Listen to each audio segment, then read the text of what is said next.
From Globe Life Park in Arlington, Texas, Root Sports brings you Houston Astros baseball.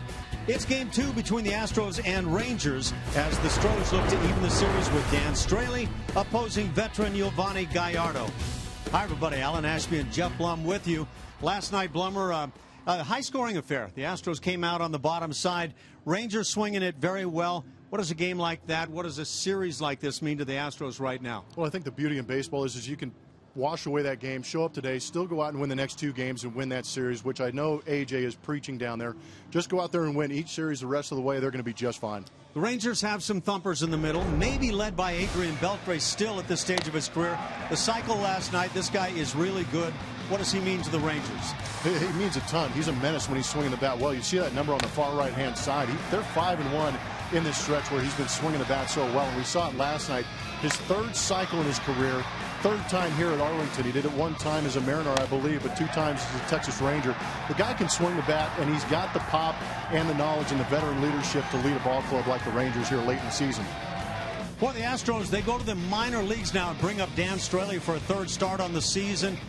Dan Straley's stuff and how it stacks up against the Rangers. It's going to be interesting. He actually has pretty good numbers here at Globe Life Park, 2-0 with a 3.38. He has the experience having been with the A's, pitching in the AL West, so he's got knowledge of this team. He's got knowledge of the stadium.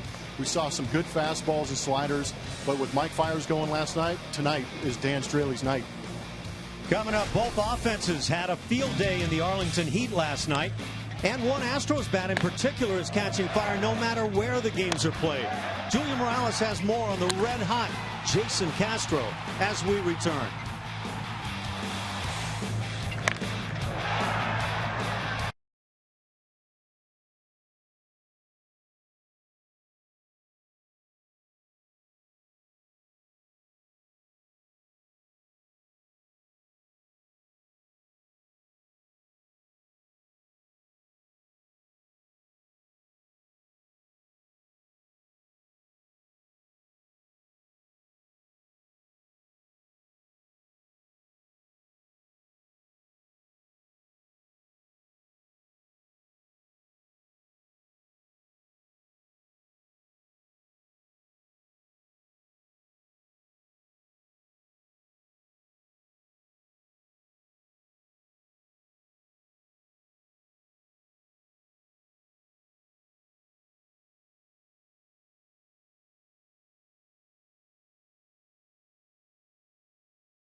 Two of this 3-game set, and the Astros trying to even things up, coming off a very disappointing loss for this club. But A.J. Hinch said afterwards, not surprised that this team tried to fight back after getting down early. They put up 9 runs, not enough. But within striking distance a couple of times, a couple of big swings, one being from Jason Castro with his 3rd career grand slam. He's our AT&T rewind as we look back at his hot bat.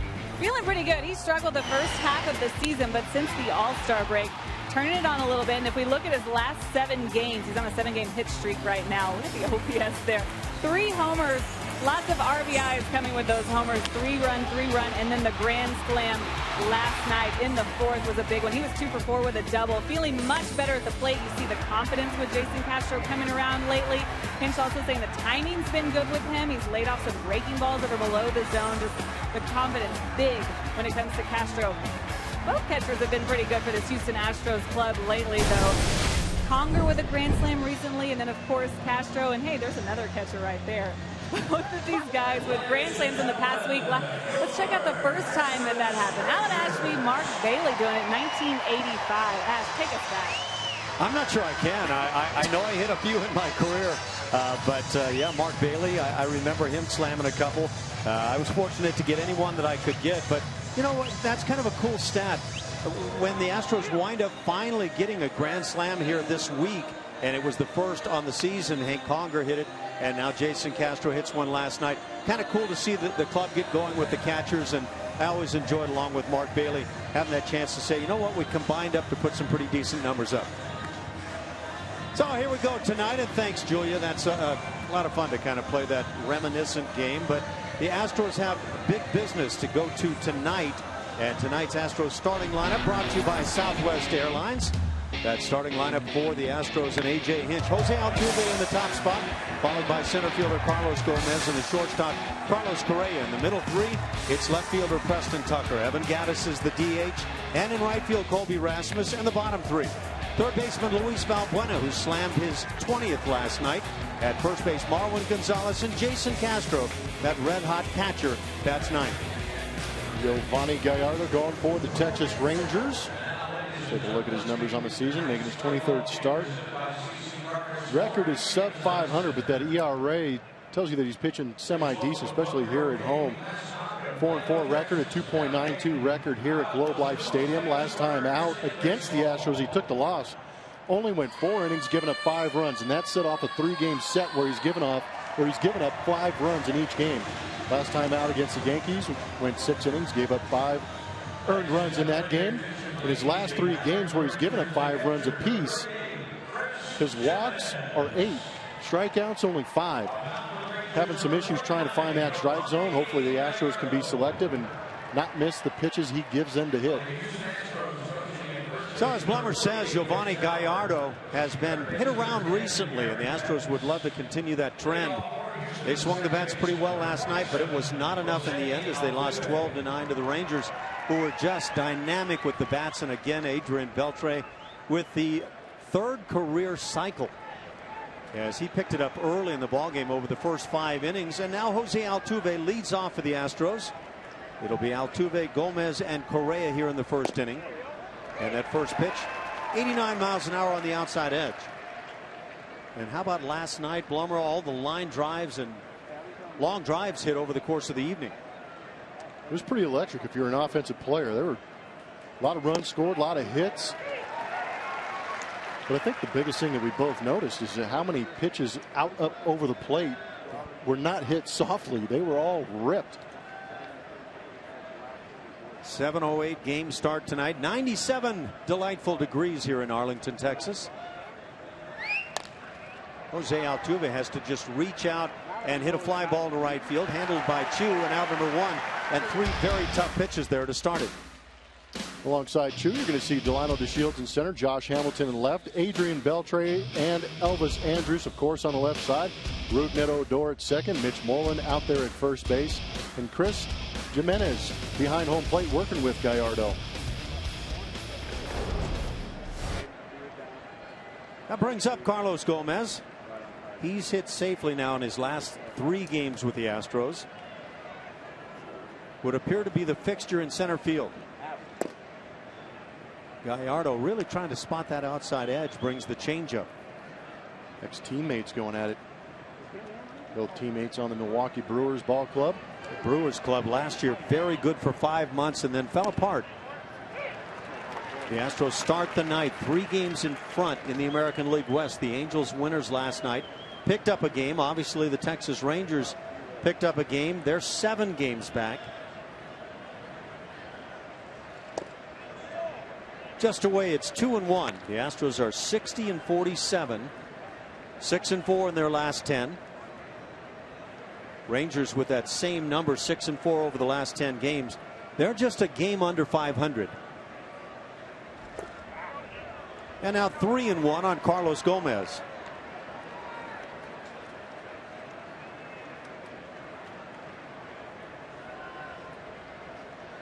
Dangerous hitter, very energetic guy.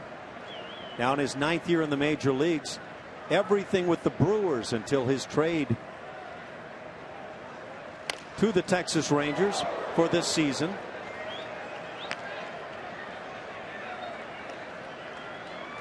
Had to cross numbers there talking about Gallardo in the end. Gallardo lifetime 96 and 73. And a good ERA at 3.67, especially when you consider much of his career spent in Milwaukee. Ball flies at Miller Park. On the hands, but there's that big swing by Gomez.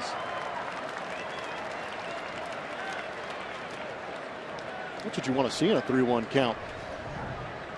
Guess fastball, sit fastball, get the fastball, unleash. Especially at this ballpark. And it was flying last night. 3 home runs for the Astros. A rare loss when they hit 3 or more home runs. Popped up on the right side. It's the first baseman Moreland now being called off by the second baseman Odor, who makes the play. And 2 outs in the inning.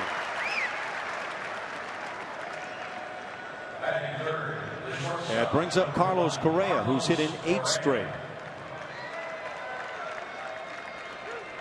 Plummer and I got a chance to just sit down and chat with Carlos Correa before the game today, and it's such an impressive time. You just feel impressed by this young man, and you could almost throw out the young portion of it by any man to hear the way he talks and the way he appreciates and understands what he's doing here at the big league level. No, it's driving me crazy. The kid does nothing wrong. Takes a strike, maybe a pitch he'd like to have later in the count. And the thing about it is, when we were in the dugout, he initiated the conversation. He came over and sat next to me and started talking and just opened the door, and I started asking some questions. And delightful young man, speaks in really good English for being from Puerto Rico. Just well educated in life and well educated in baseball. And a lot of that from his father. He talked about his dad and the influence he's been in the baseball career and life of Carlos Correa. 2-1 the count, but he said right from the time he was a baby, he was groomed to be a Major League Baseball player. His dad's a genius. Well, it's working out. Changeup. Seen a lot of changeups already. He started off Carlos Gomez with 2 changeups early on. Some of that ex-teammate knowledge coming out, knowing that Gomez can hit that fastball, but Gallardo really with no fear throwing that right-on-right changeup. 13 home runs already, 14 doubles for Correa. As he works it full, 2 outs, bases empty here in the first inning. Big overhand delivery from Gallardo. Fastball around 90, 91 miles an hour. He's got a curveball, changeup, and a slider. It was last night that we saw Correa hit number 13 in the first inning. Hits it on the ground right to Beltre. Momentary bobble, but he gets Correa 1-2-3 first inning for the right-hander Gallardo. Rangers coming up.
15% or more on car insurance. Visit us at geico.com or call 1-800-947-AUTO. And by Southwest Airlines. Book your low fare now at southwest.com. We are at Globe Life Park in Arlington, Texas. Some Astros fans on hand. It's a scoreless game after just a half an inning of play. And now the lineup for the Texas Rangers this evening. They will start it with Delano Shields, the youngster in center field, second baseman Rougned Odor, and Prince Fielder. In the middle, Adrian Beltre, Mitch Moreland, and Josh Hamilton. And the bottom three, Shin-Soo Choo, Elvis Andrus, and Chris Jimenez. And that first pitch from Dan Straley, just freshly called up from the minor leagues to make this his third start of the season. And quite frankly, Blummer, I think it's a big one for Dan and for the club. No, I think it is too. McCullers getting roughed up last night. Now he's got a little time to go down and work on things, relax, get that arm back in shape for hopefully a late season push. But I think it's a pretty unique opportunity that's happening in this rotation. Dan Straley, wonder if they gave him any heads up. Maybe you're going to get 3 or 4 starts here. But I'm sure he would like to get off to an electric start. Falls behind 3-1 on his first man, Delano DeShields.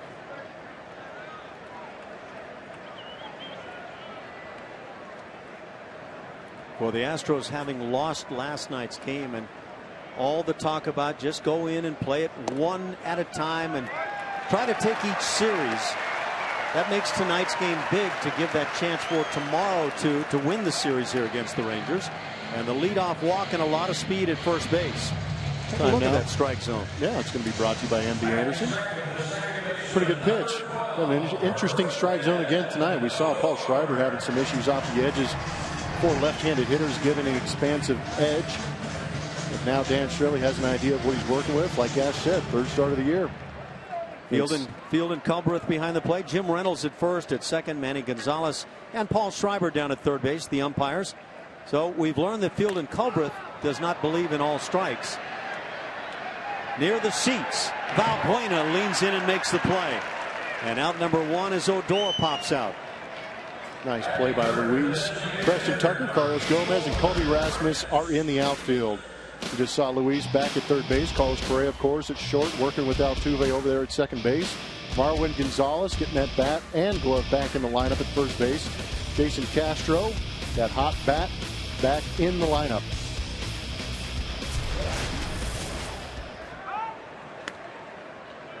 Always a threat to run, Delano DeShields.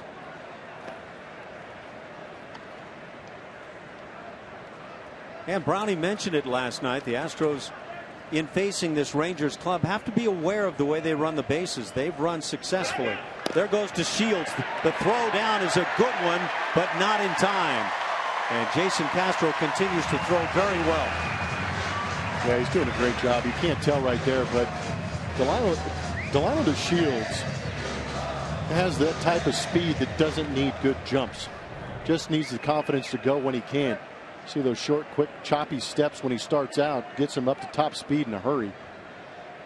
Still good footwork. Good strong throw. That's all you can do. Put it on the money and take your chances. DeShields now with 18 bags on the year. Good changeup from Straley, and that's a big part of what he does.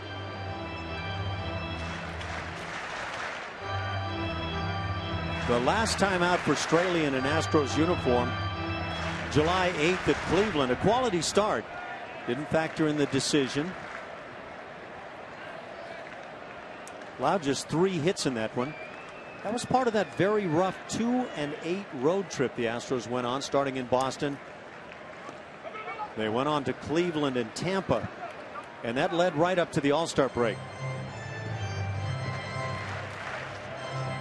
But it's been a strange year, I think, in some sorts, when you consider how good the Astros have been at home, 38-18, and now just 22-29 on the road. And that after a very good start on the road. One of the many quirks of baseball.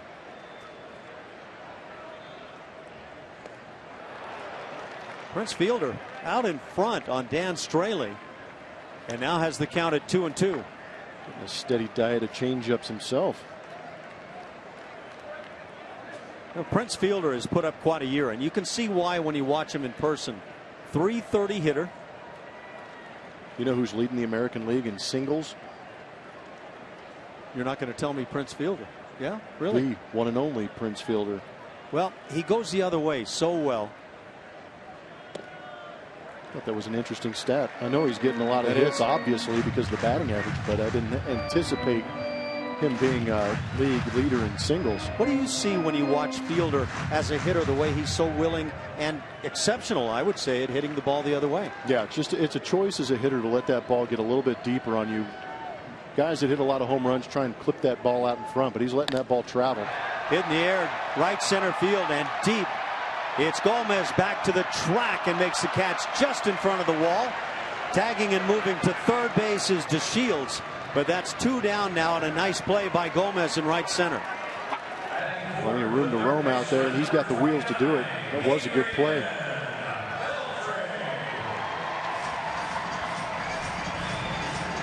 Get a good look at it, playing the left side of the diamond. It's a man who knows his speed. You can see he's just pacing himself, making sure he kept that head still and enabling him to make that catch.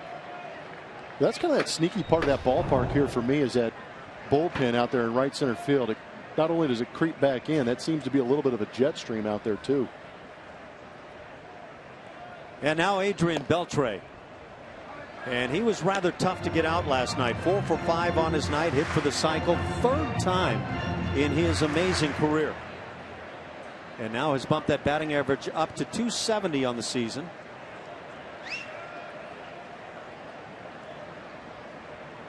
Was that 10 total bases in his first 4 at bats? And it took just 5 innings to get there. He was exhausted. Long John Riley, he was your favorite player growing up, right? Yeah, just the nickname alone made me a big fan. Well, if you can get on the list with Babe Herman and Bob Musel, whatever it is. Drive left center field, but there's room for Gomez. And that'll do it. Straley gets through the first inning, a scoreless game after 1.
The Astros 3 games up over the Angels. They won last night, took advantage of that loss last night by the Astros. 2 up in that wild card, the Angels are. Rangers are actually 2 out of that wild card position. So a lot going on, a lot of teams bunched up. It's going to make for an exciting last month and a half of the season. I know, Plummer, last year you picked the Orioles early on and you wound up being right. They won the East in the American League. Do you agree the Blue Jays look like the dangerous team right now? Especially, I thought they were dangerous to begin with just because their offense was so dynamic and so strong. But we saw some good arms out of their bullpen when we went through there to play them. But now with the addition of Tulowitzki and David Price, my goodness. Yep. And David Price having a very common year for him where he's among the leaders in ERA. And if he can continue that pitching in that ballpark in Toronto, they've got a chance. Preston Tucker at the plate, leading off the second inning, has a ball and a strike. A 1-2-3 first turned in by Gallardo.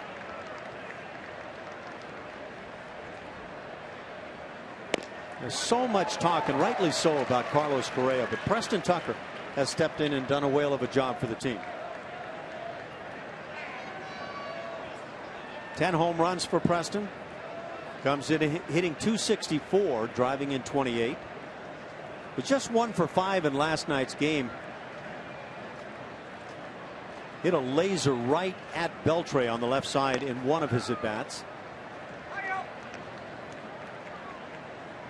So over the last couple of games now for Preston, just 1 for 9, but really can't say that he's scuffling with the bat. Got as high as .270 following game 2 against the Diamondbacks back at home. And that breaking ball stays in and catches the lead elbow of Preston Tucker. It's going to be a little bit of a stinger on the young man. Get doinked right behind that where the tricep connects to the elbow. It'll be a little jarring. Now he's dragging it down there to first base, and got Supermo brought to you by Mattress Firm. Slow breaker. I don't think he anticipated that ball getting in on him. Miguel Tejada right now would be, how's your hand feel? He goes, it feels tingly. Tingly. Well, that might be exactly what Preston Tucker has to say at the moment. Why do they call it a funny bone when it hurts so bad? It's not funny.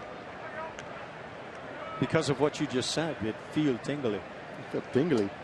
Well, my daughter's asked me that question. I don't have an answer for him yet, so I was hoping you'd help me out. You have daughters that are like Stephen Wright, or what? Evan Gattis at the plate. Gattis hits a ground ball. Should be 2 on a couple of hops. Andrews, Odor, and Moreland, and they get the double play. First turned on the evening. And with that, 2 outs and the bases empty for Colby Rasmus.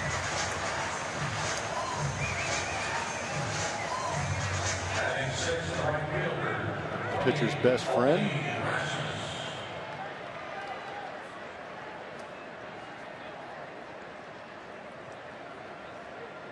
Colby Rasmus stands in.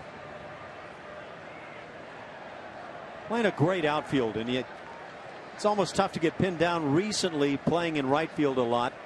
But he's been all over the outfield, and he's done a great job wherever he's been.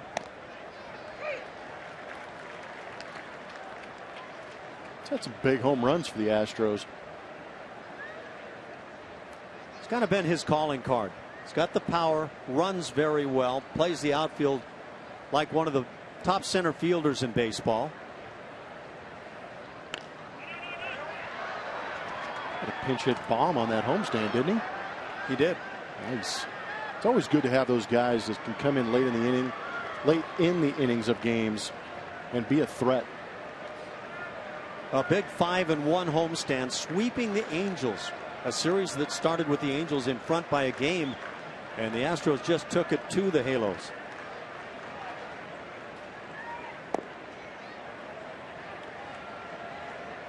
Maybe that's what they need for the road, is just when you played in those rainbow uniforms, didn't you guys have like an off-white road uniform? It was kind of like almost, like a vanilla latte looking color. It wasn't a gray, it wasn't tan, but it was just like an off-white. I'll tell you what, when I first got to the Astros, the first year or two, we wore the same uniform at home and on the road. It was so distinctive with the rainbows that there was no need to go gray on the road. That's impressive. Yeah.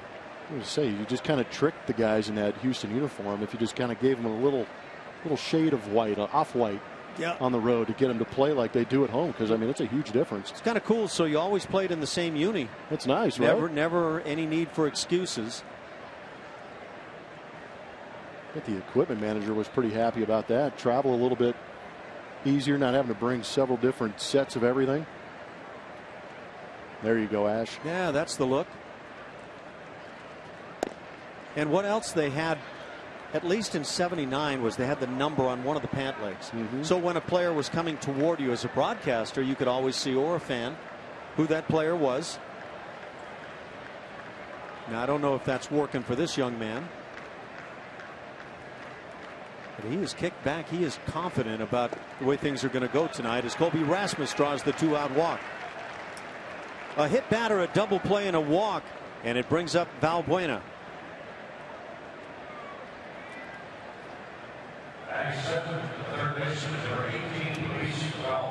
What do you think the Texas Rangers are thinking now?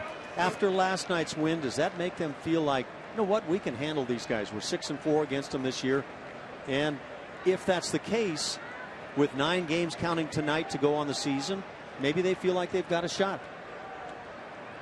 I think they do have a shot just because their offense is pretty good. They've got some decent pitching going for them right now. But what's interesting to me is that you can be a team like the Astros, be in first place, but there's one team out there that just constantly has your number.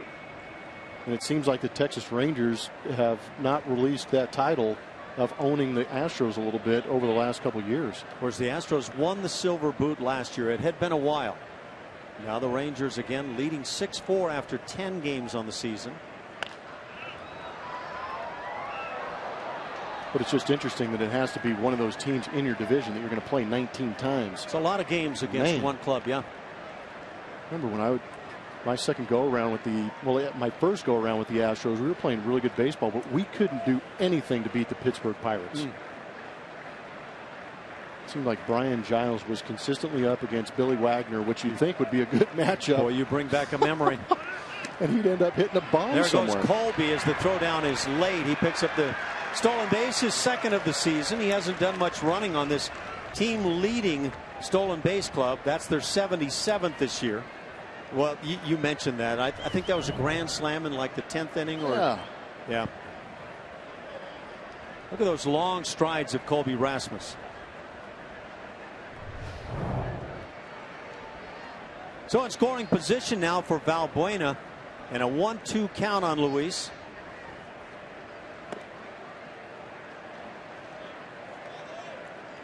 The Astros ranked second in runs scored in the American League. They've played a few more games than some of the other clubs.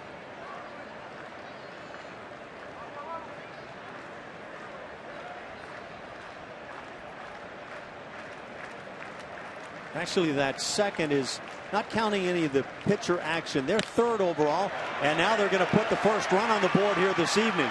Solid base hit for Valbuena, scoring Rasmus, and that walk and stolen base coming up big here in the second inning.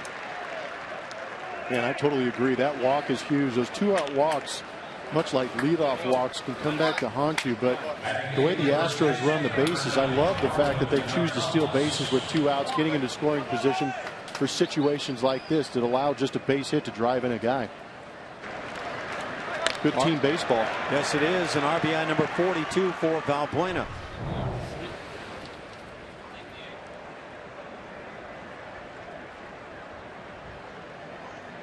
And again, Colby hasn't run much this year, so that comes at a nice time. 1-0 Astros. Marwin Gonzalez gets the start at first base this evening. And A.J. Hinch was explaining before the ball game that first base rotation right now is about who he thinks can supply some offense on the given night. Trying to match up guys against the opposing pitching.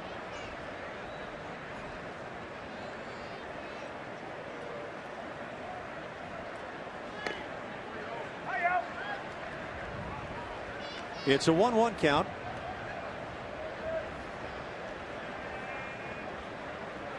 It's kind of like the starting rotation right now. You can put different bats at different spots on the corners of the infield for the Houston Astros. Gallardo working now on his 21st pitch of the inning.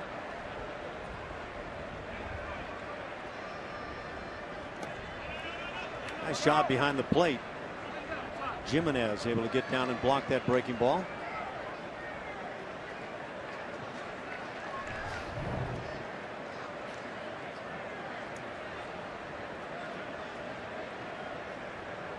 It's been a tough pitch for Marwin, that down and in slider. Good job of laying off that one. Get back into a hitter's count.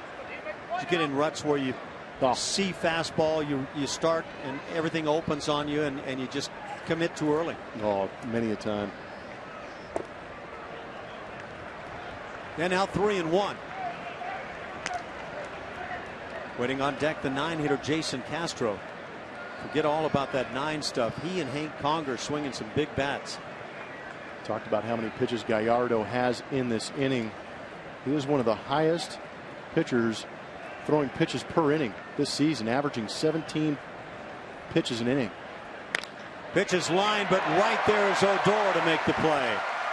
Hitting in hard luck, Marwin Gonzalez. That'll do it for the Astros, but they get a run as it comes with 2 outs. They lead it 1-0.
Join us for Legends Weekend, presented by Houston Methodist, August 14th and 15th. Celebrate the 10th anniversary of the 2005 NLCS team with a special pregame ceremony, a 2005 NLCS t-shirt, and commemorative World Series tumbler, each to 10,000 fans. For more information, visit Astros.com/LegendsWeekend or call 1-877-9-ASTROS.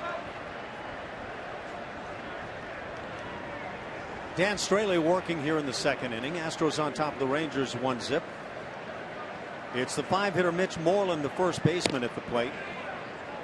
A tight strike zone working early now. Fielding Culbreth behind the plate.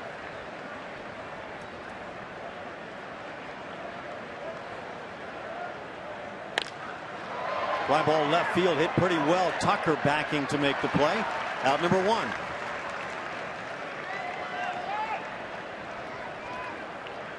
Bring up the Rangers left fielder Josh Hamilton. Now in the Rangers blue and white here at home.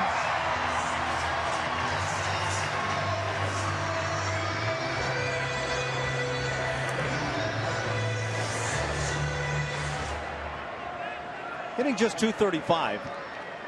Numbers way down these days for Josh Hamilton. 5 homers.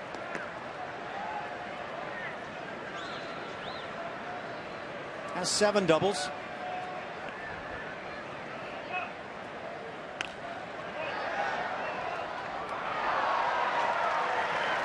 Hamilton now 34 years of age.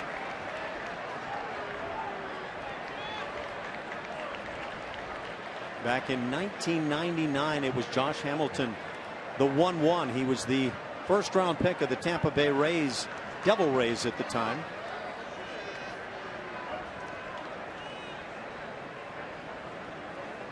He has had plenty of issues through the years that have kept him out of the game. Came to the Reds in 2007. That was his initial jaunt in the major leagues. And it was a pretty good one, hitting .292 with 19 home runs in just 90 games. Then moved on to the Rangers and 5 consecutive years as an All-Star. Lines one to the gap in left center field. That'll drop for a hit. Gomez quickly to it, gets it back in, and a good strong throwing arm.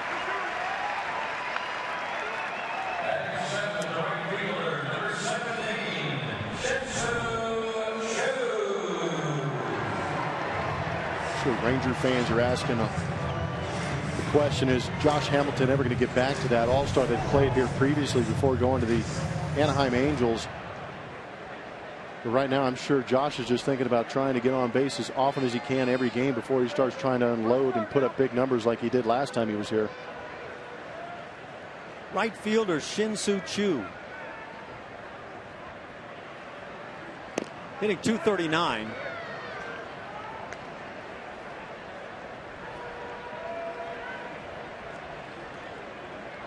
Josh Hamilton simply is not a threat to run anymore. Guy who has 50 stolen bases on his career, but not a single one this season.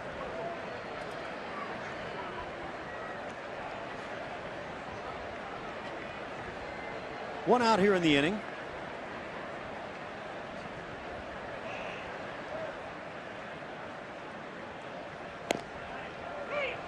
And a 1-1 count on Chu.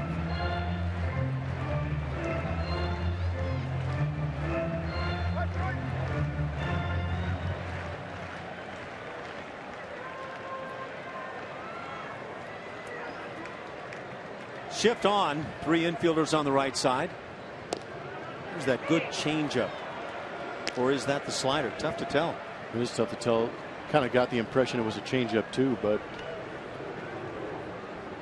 good pitch nonetheless.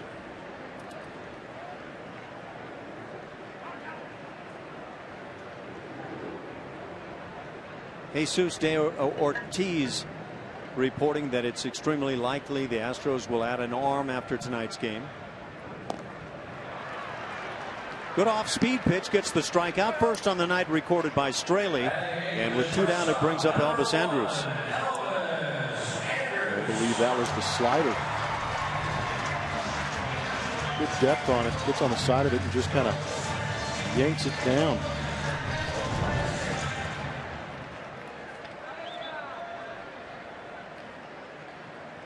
When you've got youngsters in your rotation like Lance McCullers, who had a rough one last night, Vince Velasquez, it's so tough when you're trying to conserve and protect the arms, cut down on pitches and innings worked in.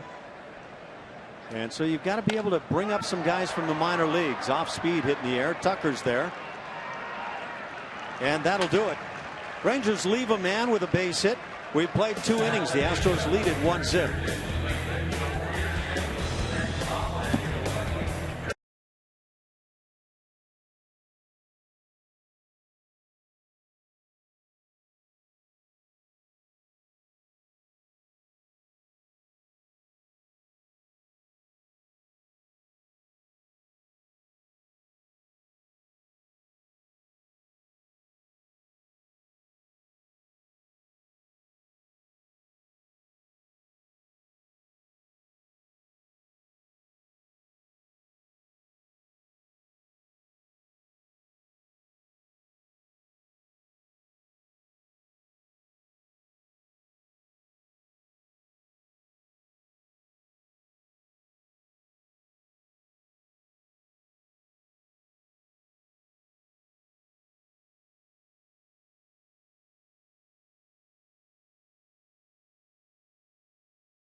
August 14th, and the Astros take on the Tigers. For more info, visit astros.com/fireworks or call 1-877-ASTROS. We'll see Jason Castro at first. We talked early in the game about his success in his last 7 games during this hit streak for him. But chatting with Dave Hudgens, the hitting coach, he's lowered his hands a little bit, guys, giving him a different swing path. Also been able to get to those inside pitches a little bit better. But confidence is the word that I hear a lot when talking about Jason Castro and how he's feeling at the plate lately. Thanks, Julia. And that's what it looks like. He looks like a guy that is taking pitches well. And then when he gets a chance to slam one, he's putting the barrel to it.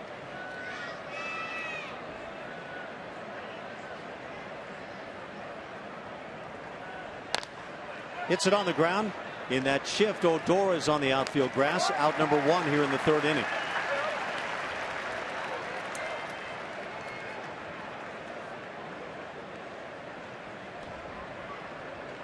Back to the top, Jose Altuve comes to the plate. Flight out to right to start the game.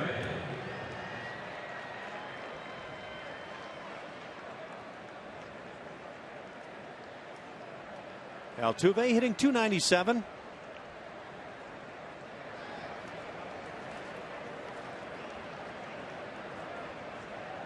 One for 5 in last night's game for Jose.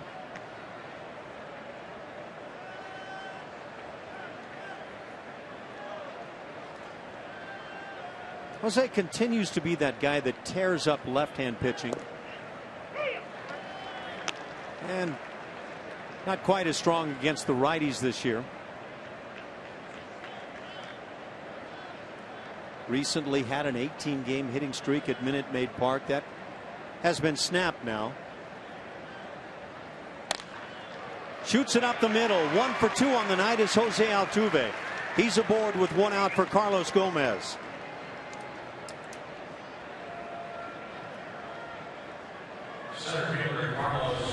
Good job of staying back. Just using those hands, throwing a barrel at it.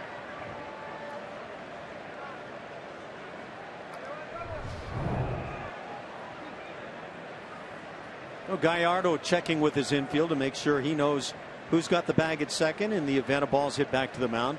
Gomez popped to second in the 1st inning. Overall on the season hitting .265.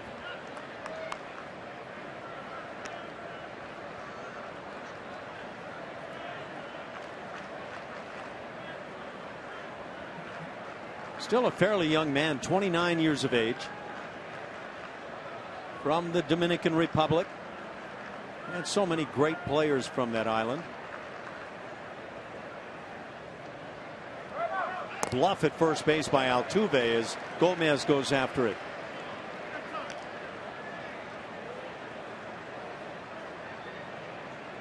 Carlos Gomez has been an all-star twice, 2013 and 14. He was 9th in the MVP voting in 13 as he picked up a Gold Glove as well that year. He was 16th the following year in the MVP voting. So a very highly thought of player.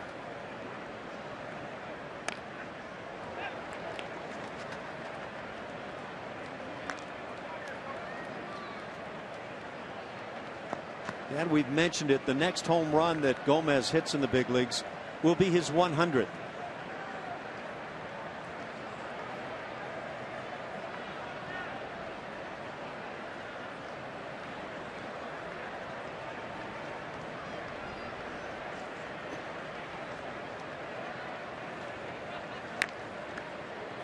Jose Altuve leads the Astros and the league in stolen bases. 28 bags on the year. The Astros have picked up 1 tonight. That picked up by Colby Rasmus and led to the lone run of the game. That came in the 2nd inning.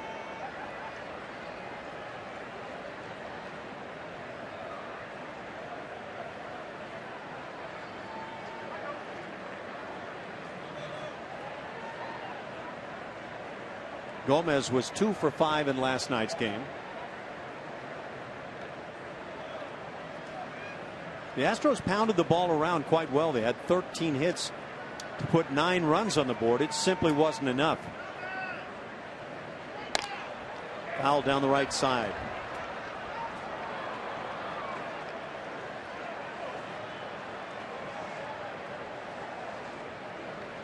And again, the Astros had 3 home runs in that game. Carlos Correa hit his 13th, number 20 on the year for Luis Valbuena. And Jason Castro, that grand slam, his 10th home run on the season. 3 career grannies now for Jason Castro.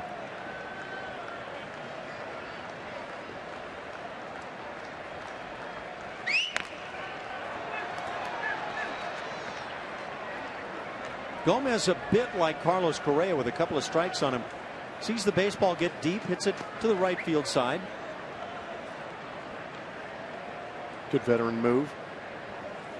Talked about it before, where some guys will sit on that fastball away, 2 strike counts, try and react to everything else.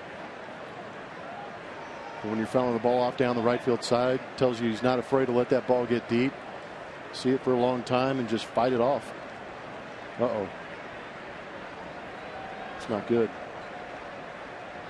Well, you got to find a way to work through it. The divided family is the smartest side of that family. Yeah? Yeah, they're on the Astros side, see? Okay. The divided. I gotcha. Yeah. It's got to make for good times. Seeing a little more orange. Right on the hands. Foul outside the bag. Carlos Gomez is one of 2 major league players with at least 100 steals and 50 homers over the last 4 seasons. Just take a guess who the other guy might be. Last 4 years, 50 steals, 100 home runs. Angels. Man, so I could really go for some fish tonight. Yeah. Some trout would be really good. Mike Trout is the other guy. Oh, that guy. It's kind of an easy guess.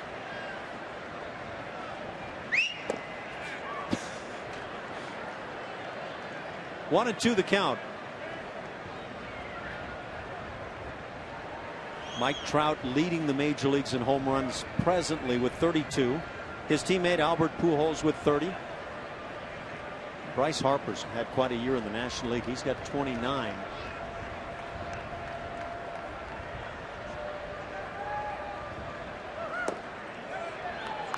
And now 2 and 2 the count. Pretty good AB going right here for Gomez. Yes, it is.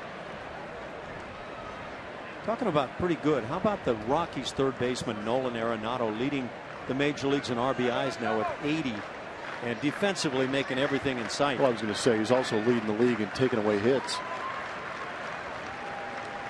Your boy Paul Goldschmidt second in RBIs in the National League. It's a 3-2 count now, and it's almost a guarantee Altuve will be on the move. Remember, Gary Pettis was the first base coach here in Texas. Now he's on the other side, and Beltre trying to make friends with him, and Gary's not going to have any part of it. Look at him mad mugging him right there. Gary used to have great hands, and now he just become a chesty kind of guy. Pitch number 8 here in this at bat. There goes Altuve, line shot left center field. That'll drop. Altuve to third. He will score as he goes to the wall. And stopping at second, Gomez RBI double. A 2-0 Houston lead.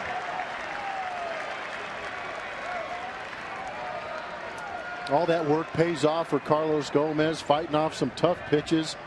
Pretty much seeing everything Gallardo had to offer.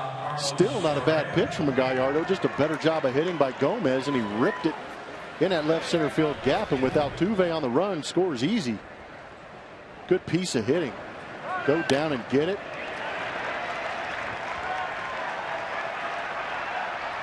It's a double. RBI Gomez, his third now as a member of the Astros. And now he's in scoring position for Carlos Correa.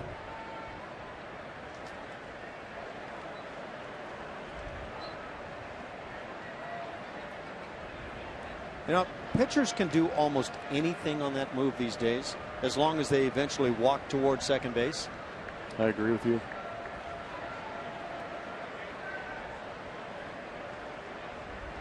Where's Bob Davidson when you need him? There you go. We need Bach and Bob around the game. Boy, there's a job by Jimenez, the catcher. He's got a future at first base. In spring training, when the catchers work on blocking pitches, is this how they do it? Man, I showed it to you last night. That play that A.J. Pierzynski had on a that was great on a long hop to home plate, kind of almost looked like he was jumping out of the way, but managed to catch it. Got back in his squat and framed it up nicely. That to me makes him the winner in the framing job. 2-0 the count on Correa. Correa grounded out to third to end the first inning. What do you need to see now from Correa to actually believe he's for real? The fact he sat down and talked to me tells me he's pretty for real. I was waiting for you to say nothing. He can really play the game. And solid as can be as a young man. I'm a student of the game too. Yeah. Usually you get these you get these rookies that come up with all the talent in the world and eyes wide open. They think they can run the world. But this kid, when you talk to him about at bats, he remembers each pitch. He remembers the swing. Well, he also talked about last year when, while in the minor leagues, he broke that ankle and that left him sitting at home a long time. He didn't sit and just goof around like a young man might do. He worked on what he perceived was a weakness he had as a hitter, the way pitchers would work him in, and just very impressive about the way he worked through that, and now he's become much better. We saw the home run hit last night on a pitch off the inside corner. And now Carlos Gomez appears to be shaken up a bit. Not sure what happened there. He knocked himself out diving into second base, maybe knocked the wind out of himself. But for me, Correa, how about a 19-year-old elite athlete and talent in baseball saying, I can cover middle away. What I need to work on is hitting that inside pitch and finding out a drill and something that works with it to increase his chances to go out there and get it. That'll bring us to Jack in the Box, bringing you inside the box score. We'll show the home run spray chart for Carlos Correa and the location on some of those pitches.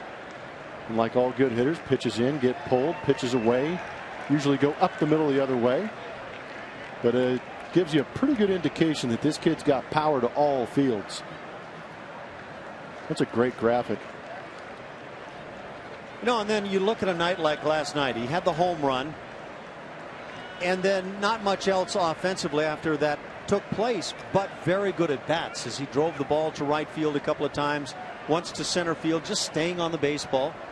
And on the typical night, those are going to find gaps and fall.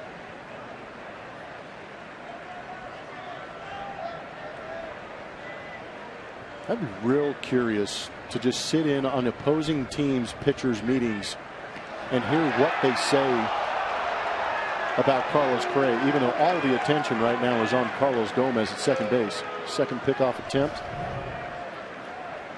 Gallardo's a good athlete, too. He can swing the bat. Good quick feet.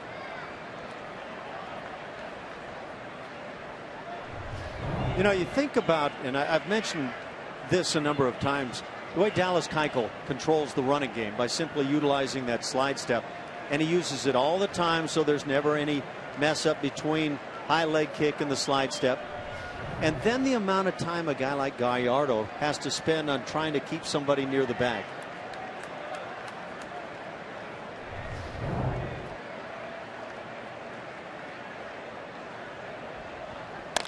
Ground ball up the middle. Diving stop by Andrews. Gets up and throws and got him. And a great play by the Rangers shortstop. The one shortstop picks another.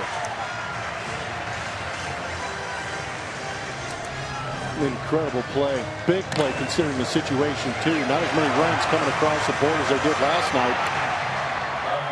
But that is definitely a run-saving play by Elvis Andrews.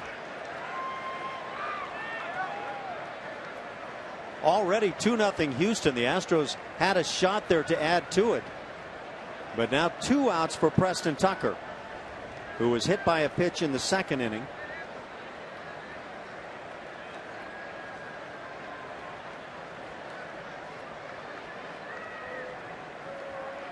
And Gomez just coming down that third base line.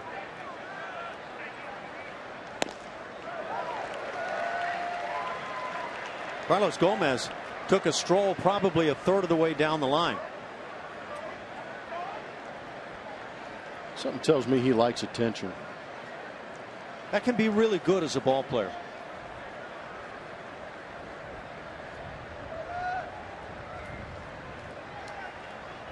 "60 pitches already for Gallardo, not counting all the throws to the bags." Well, you know, in talking about Carlos Gomez and all the attention he does get when he's on the base paths, it's actually a pretty smart move because the shift is on against Preston Tucker, and Beltre's playing well off third base. Really no chance to even try and pick him off at third, so why not? Sneak a couple more feet down there just in case the ball kicks away from the catcher.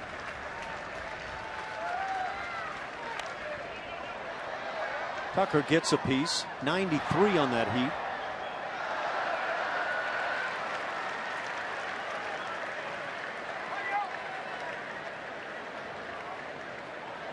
With runners in scoring position at 2 outs, Tucker hitting just 176.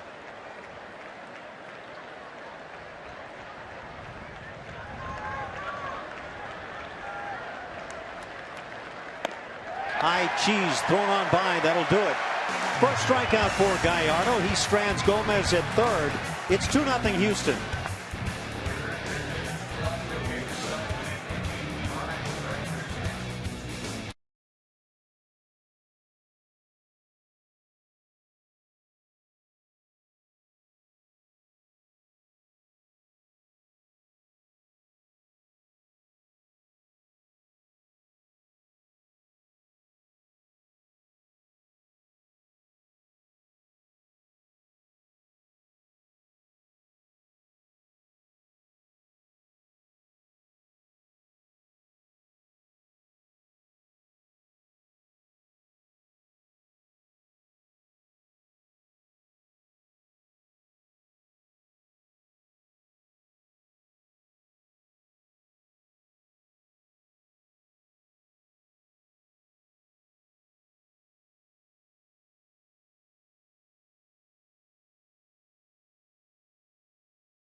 Slider to start out this game and how good it can be, and here's a punch out on that slider off a Shin-Soo Choo.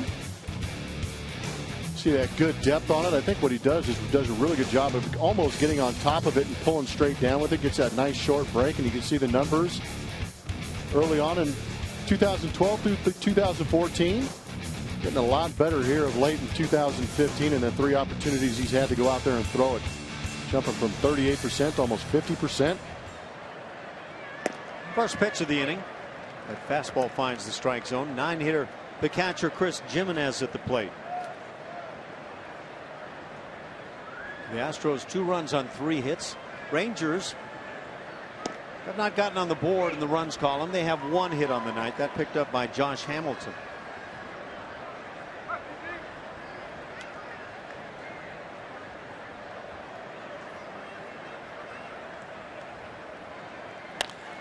Fly ball left center field, going back Gomez. He's been a busy man tonight and hauls it in. Out number 1 in the 3rd.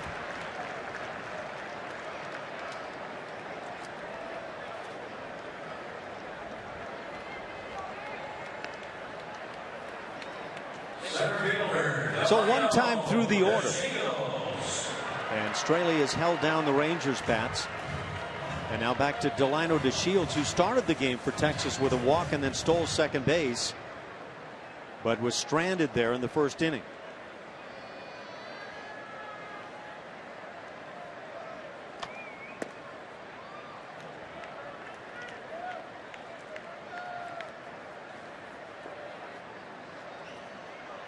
It's a tough role that Straley is facing, coming up from the minors, being counted on in big games. And every game big right now. It's number 108 for the Astros. That means following tonight's game, exactly 1/3 of the season remaining. Well, that coaching staff does a whale of a job. And they have really gained the confidence of the players. A.J. Hinch and the guys. Trey Hillman, the bench coach. Brent Strom, we all know the job he does with the pitchers. Hanging breaking ball for the strikeout. 2 outs here in the inning. Second strikeout for Straley. Just the threat of the slider makes it a good one. And have that break, but as a hitter, you anticipate the nasty one, and sometimes that one that gets hung up a little bit, you're unable to catch up to it. These Rangers are a tough offensive club. They're 5th best in the American League in runs per game. Just under 4.5. The Astros are 3rd in the league. They're right at 4.5 runs a game. And the only team scoring 5 or more runs a game, the Toronto Blue Jays. The Yankees have been rising, though. They're just under the 5 runs a game mark. Line shot is foul to the seats.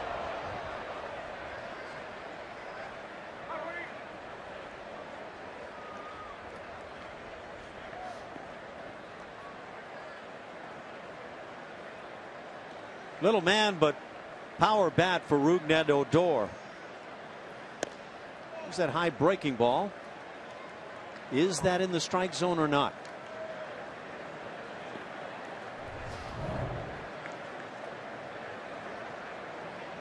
Nope.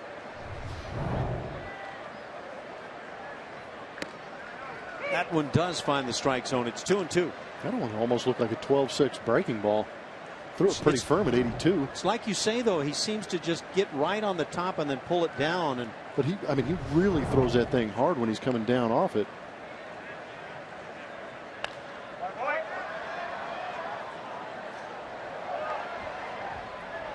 That foul ball just to our left. In the 3rd inning, 2-0 Stros. Trying to even this series at a game apiece.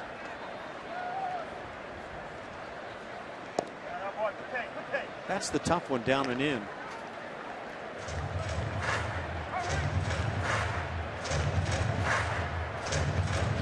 The Astros went 11-8 against Texas last year in claiming the silver boot. First time they had picked it up since 2006. Ground ball to the right side. Gloved nicely by Marwin as he goes to the bag. And a 1-2-3 3rd inning. We played 3, 2-0. Astros lead.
Last night got him some high cheese and turned on it.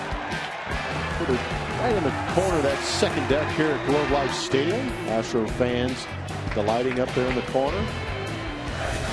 Also got himself a knock and an RBI in this ball game today already too.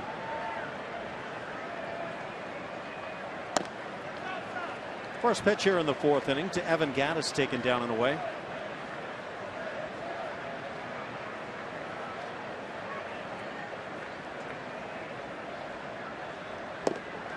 At 2-0. Gallardo, as you talked about, throws a lot of pitches. Oh, it was some interesting numbers on him on the stat sheets that we get before the game. Already talked about one of the highest pitch throwers per inning at 17.2 per inning. You add with that the lowest strike percentage this season, under 60% strikes.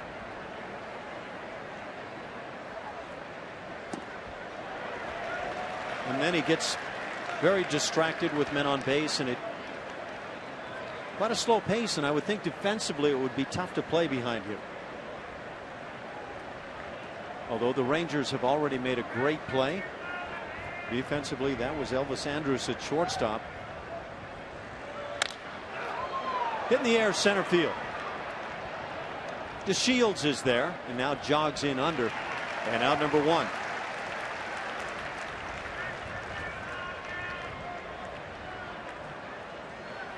Kobe Rasmus comes to the plate.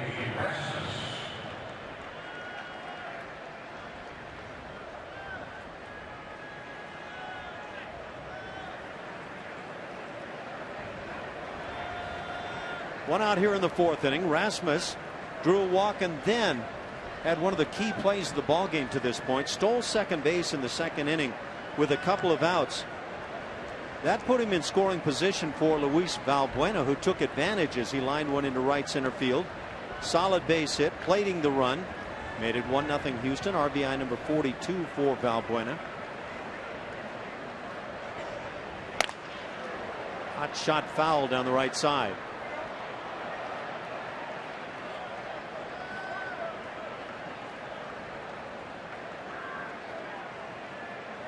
Snapped it.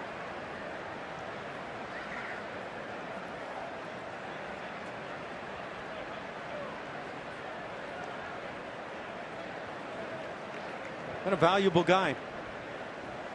Another one of the offseason acquisitions by Jeff Luhnow. That bullpen has been spectacular.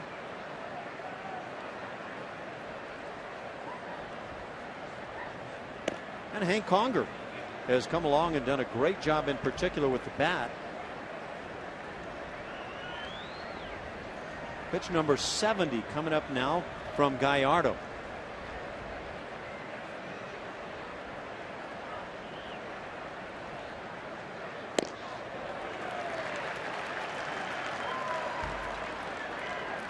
Colby's been taking some healthy hacks off Gallardo. He could just make a mistake right here and let Colby unleash. Ball could go a long way.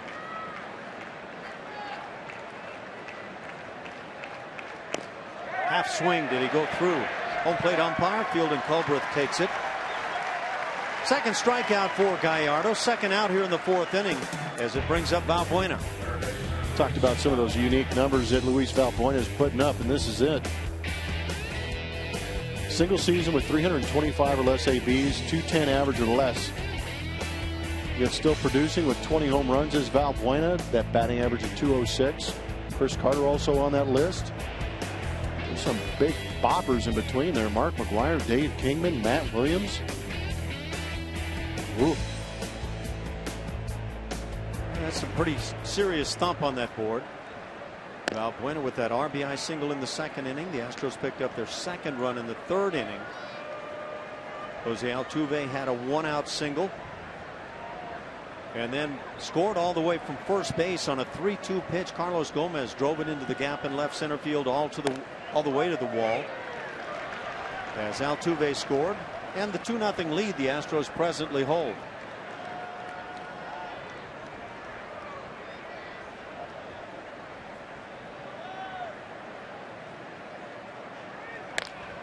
Breaking ball on the ground to the right side with that shift. Odor with the play. And a 1-2-3 4th inning turned in by Gallardo. We played 3.5. The Astros on top.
At Papa John's, use promo code Astros at papajohns.com. Welcome back to Globe Life Park.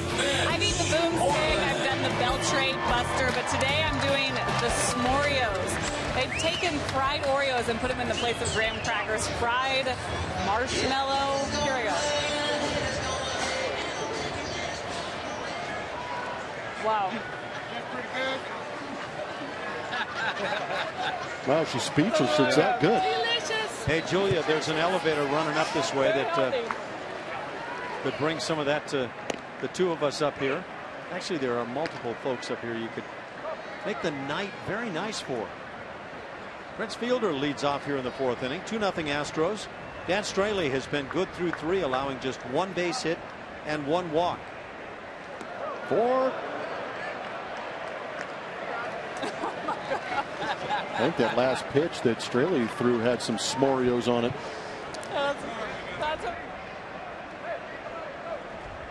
Dan Straley has been tidy with his pitch count. Number 45 coming up as he works a 1-1 to Fielder.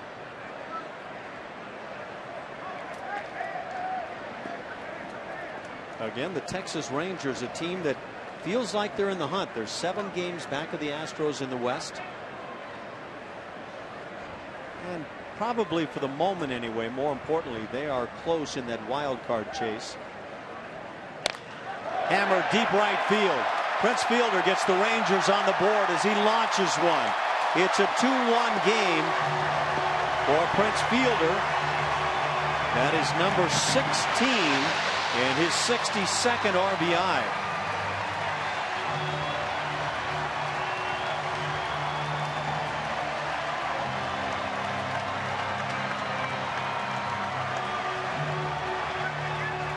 Solo bomb.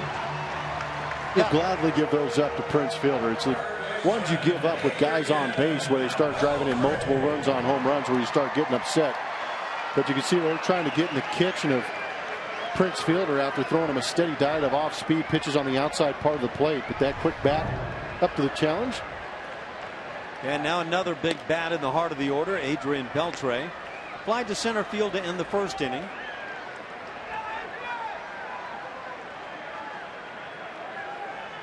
Just over 400 feet on that home run, the estimated distance for Prince Fielder. Oh, he might have caught a little bit. I think Jason Castro felt that was a strike. He will try to convince Field and Culbreth. We get our peak. Good call, Fielden.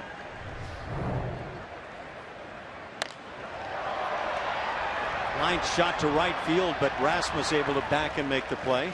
And the first out of the inning. That's how they do the s'mores, huh? Glover, you were Wait just a on minute. a little camp out. You guys do those? You know what? I am a s'mores chef. And we usually do the standard graham cracker, marshmallow, but the Hershey's chocolate in between. But we've mixed it up and gone with 3 Musketeers in there, which are fantastic. But the Reese's peanut butter cups in place of the chocolate for me is fantastic. How do you qualify as a s'mores chef? Just try anything in there before anybody else does it. No diploma necessary, huh? No. It's all about creativity. And taking some chances and having 4 kids that are willing to be guinea pigs to try it. You know, listening to you sing, I would be aware that there is a lot of creativity in you. Oh, you just want me to ask you, shut up and dance. Oh, go ahead and sing it anytime you want. I need the background music going for me. I can't just do it. We can probably supply that for you at some point. I like it. 3-0 now as that changeup fades away. Mitch Moreland at the plate. Fly to left field in the second. One more game between these two clubs coming up tomorrow. That also a 7:05 start. It'll be Scott Kazmir in his 3rd start now with the Astros. And has he ever been good? It's a 4-pitch walk to Moreland. And Kazmir will be opposed by right-hander Nick Martinez. Okay. Air it out, buddy. This is not my shut up and dance song. What is this? This is like Culture Club or something going on in the background. Did you lay this track down last night? No, this is not me. This was Brownie's. I thought he took his iPod with him. Well, somebody somehow got in there. And you guys have a late night jam session last night? So you couldn't break out anything with that, huh? I need a song. I don't make this up on my own. I steal everybody else's stuff. Okay.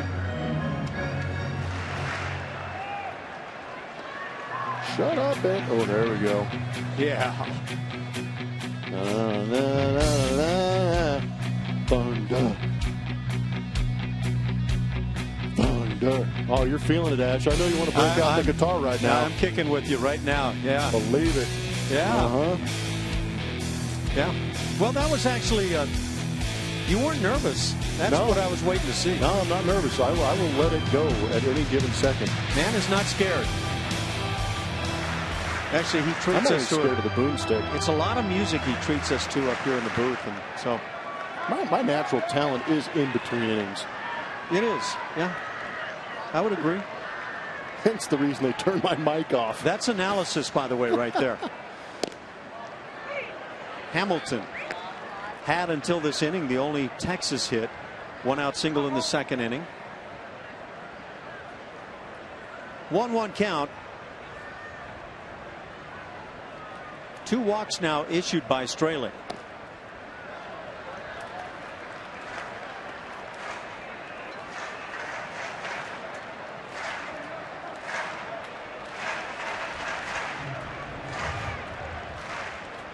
And again, Straley just recalled from AAA to start tonight's game. And we're not sure whether he stays around and stays in this somewhat rotation as the fly ball goes to right field shallow. It's Altuve calling and makes the play. 2 down in the 4th. It'll bring up Shin-Soo Choo. I'm sure a lot of it has to do with how well Straley pitches. Yeah, I would imagine. Pitches well, he sticks around. We know that A.J. Hinch has already talked about that he's going to try and put the best bats in the lineup at first and third, trying to create a better lineup that way. And if he's got somebody with a hot hand on the pitcher's mound to plug into that rotation, he's going to do it. How about just pure speculation? Vince Velasquez. Is there an opportunity for him to maybe come back up and make a spot start here and there? He has thrown the ball so well. I have been that's the reason impressed. I say it, because I agree with you. Late swing by Choo as he falls behind. He came back with that Doug Brocail slider, and I thought it was real effective and looked great out of his hand. And I think the hitters would agree. Really tough. A great looking fastball. Maybe not the numbers we had heard in the minor leagues about him, but really doesn't matter. Just great looking stuff. Lance McCullers How soon we'll see him, we don't know right now. For Straley, his 60th pitch coming up.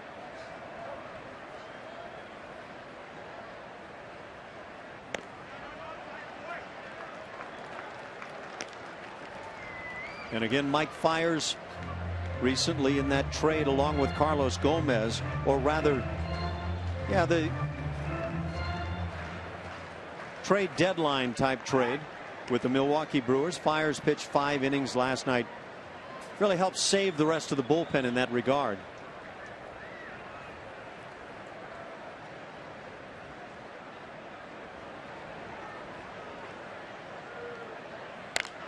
Line shot to right field.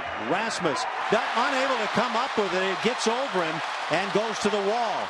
Here comes Moreland to the plate, and there will not be a throw. In fact, he's held up at the last moment, and so the Rangers fail to get on the board when it was certainly presented for them to do so. How about that? That's a big holdup at third base from Beasley, the third base coach, on Mitch Moreland. You got to take the chance right there. 2 outs. Yes, exactly right, Ash. Off with the contact is the runner at first base, and Mitch Moreland. This line drive just stays up and over the head of Colby Rasmus. Kind of misjudges it. Hustles back to get it. But you've got to send him home. I'm with you. Take the chance. That is a late holdup. And then you look back even more so now at the bobble by Correa at short on the relay. What could have been? Yeah, everything went wrong defensively for the Astros right there. It's been ruled a hit. A double for Chu. And now a pitch goes to the backstop, and they will not score. Wow, great play by Castro, too. Got to the baseball quickly and got it to Straley, covering at the plate alertly.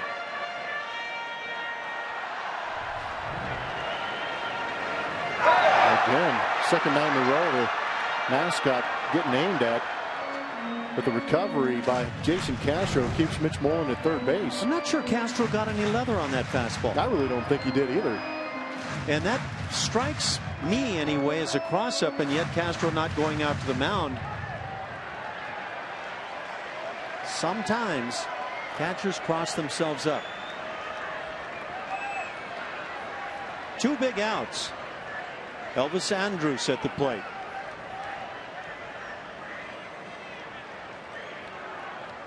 Two big opportunities here in the inning for the Rangers to tie the game at 2, and 2 opportunities not taken.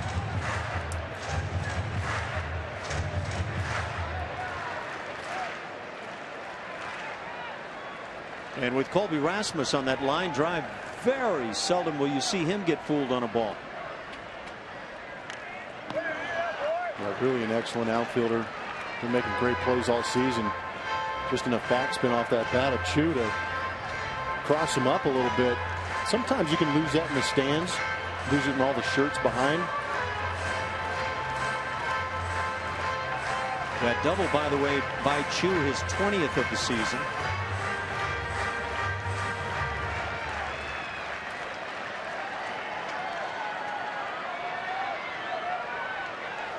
One and 2 the count.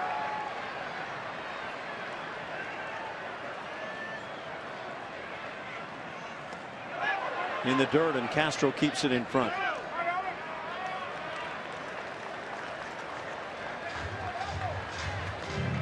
That ball kicking around in front of Castro. That question mark is, was there a half swing that went through? Pretty close.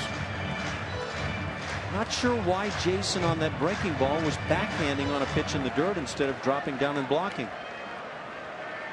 Now they've changed it. It is not a double for Chu. It's an E9 charge to Colby Rasmus.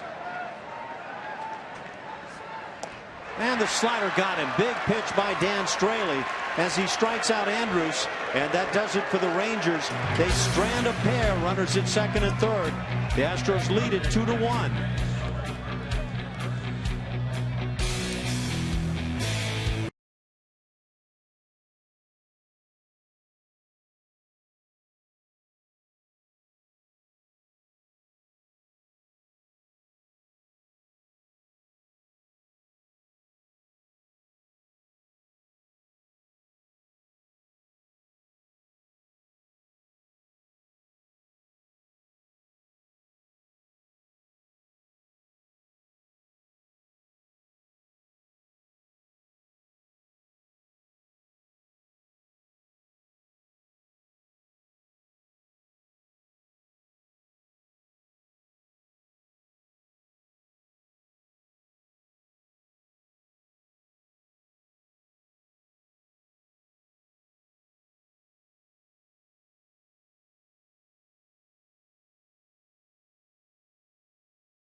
on August 4th when Mike Sims, Ken Caminiti, and Andujar Cedeno team up to nail the Dodgers. Craig Biggio gets the walk-off RBI hit in the 10th inning as the Astros win their 7th straight game. You don't mess around with that arm of Caminiti. No, you don't. Tommy Lasorda maybe not as pleased as he normally was with Dodger blue. To the 5th we go. Astros on top of the Rangers 2-1. Gallardo works it. It is 8-hitter Marwin Gonzalez at the plate, followed by Jason Castro and Jose Altuve.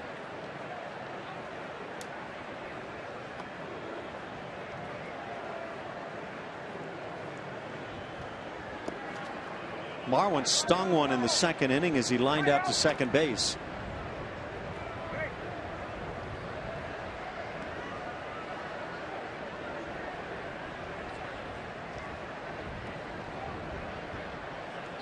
Another good hitter's count. Try and sting one right here. Good swing.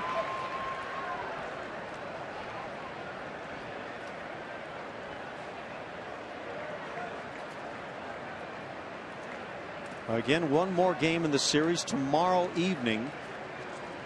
That'll be Scott Kazmir against Nick Martinez. 7:05 start. And then the Astros fly out west coast on into San Francisco. They'll take on the Oakland A's for 4. Have an off day before facing the Giants 2 games before coming back home. Is Brownie going to do the opening game at both those series? I don't know. Stay tuned, I guess. See if you have a room ready for you. He ran out of town with my mule money, I think. One hopper to first base. That's handled by Moreland, and out number 1.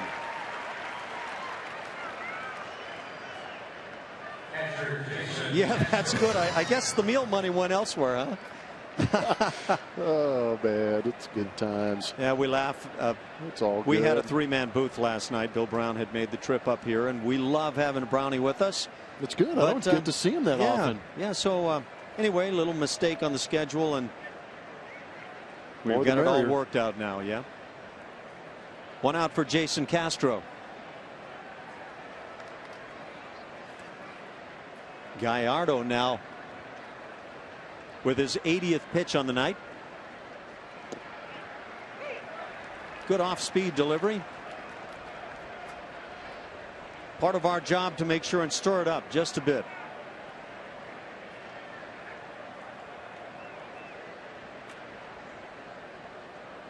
Castro 0 for 1 on the night, grounded out to second, falls behind in the count. 3rd major league grand slam came last night for Jason Castro, and that big 4-run job got the Astros back in the ballgame. It looked like they might have a shot to get back at the Rangers, eventually losing it 12-9. Slugfest night. That's a laser into the seats, and that's not good. Hope everybody's okay here. Somebody hunched over. I'm going right over Julia's head. Man, I am such a proponent of putting the nets up on each foul line. Just doesn't make any sense to me.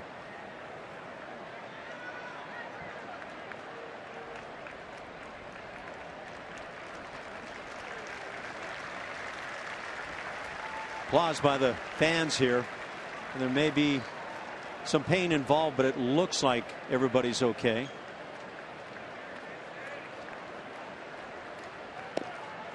One and 2 the count on Jason. Castro was 2 for 4 in last night's game. Back-to-back games now with 2 hits for Jason. And overall, he's hit in 7 straight.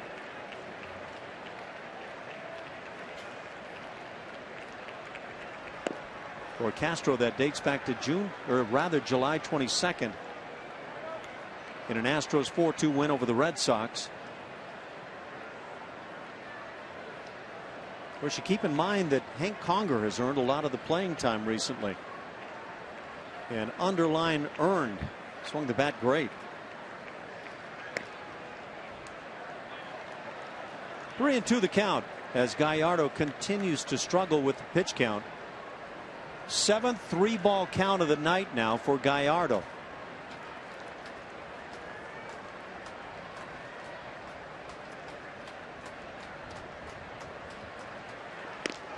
Castro offers on the high heat. Second out of the inning. That's 3 strikeouts for Gallardo. Create memories, have fun, and enjoy a premium experience with an Astros luxury suite at Minute Maid Park. Call the Astros premium ticket line at 1-877-9-ASTROS and reserve your luxury suite today.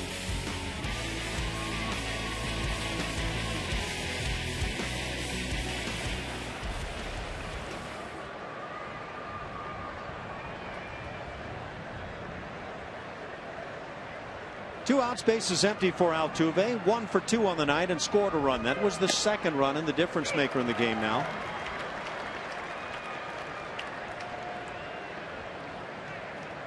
And he had to go get it. He was at first base as Carlos Gomez gapped one to left center field all the way to the wall.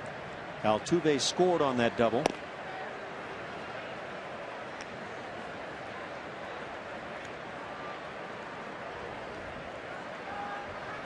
With a base hit, Altuve hitting .299, trying to get back over 300.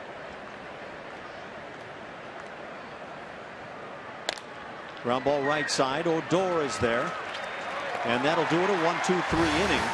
That's 8 in a row retired now by Gallardo.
Unusual day for Dan as he flew out early from Fresno, finding out he would make this start today on short rest as well. Got here about lunchtime, but the Astros really needing a big start for him today. You know, this is really important for him as he wants to show what he can do at this level. But the changeup being a big pitch for him, as A.J. Hinch was saying that before the game, that's the biggest difference they've seen here recently. And these few starts than they were seeing in spring training when he was struggling and didn't make the team out of spring, guys. Thanks, Julia. As the line shot goes down the left field side, Chris Jimenez. Possible extra bases, but he will hold as Preston Tucker gets to it quickly. Leadoff single for Jimenez, and now back to the top of the order.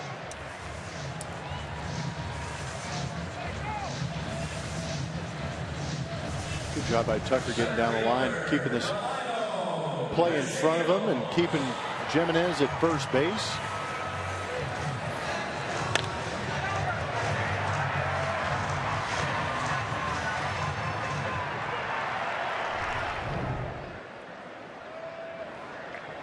Jimenez aboard. Just his 8th at bat on the season for the Rangers. Rangers recently had to place the regular catcher Robinson Chirinos on the DL at left shoulder strain. Keeping an eye on DeShields and the bunt. There goes the catcher, Jimenez. The throw down on a hop. And into center field. It'll be a stolen base and a very rare throw off the money for Jason Castro. Interesting tactics right there. I think I was just as shocked as Castro was that Jimenez took off running.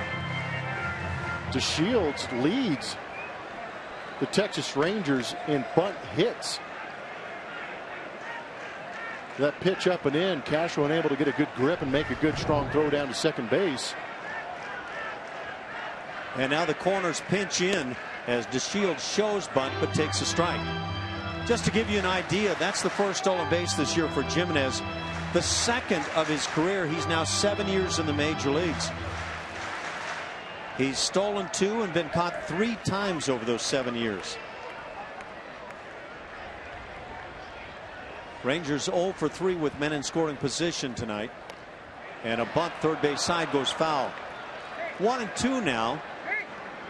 Delano DeShields at the plate, waiting on deck Rougned Odor.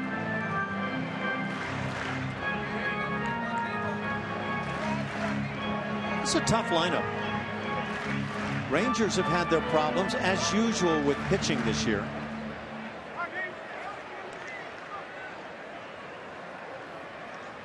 The Astros continue to do well in that pitching category. They're second in the American League in both team ERA and bullpen ERA.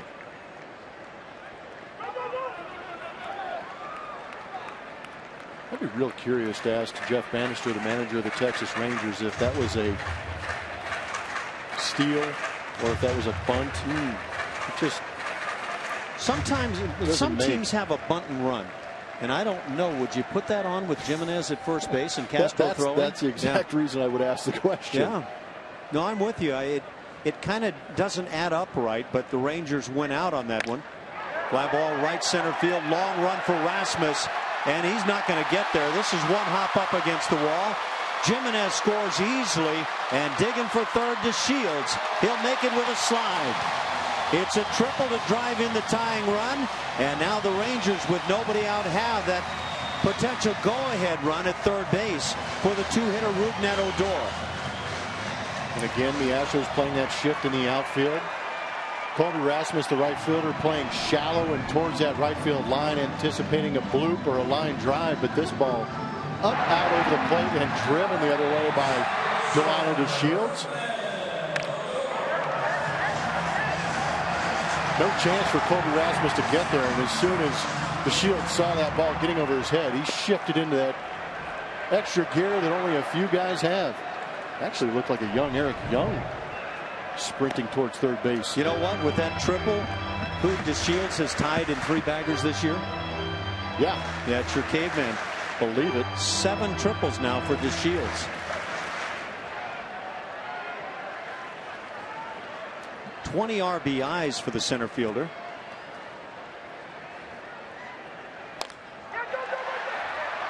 Down the right field side, and it's foul. Got quick on that changeup.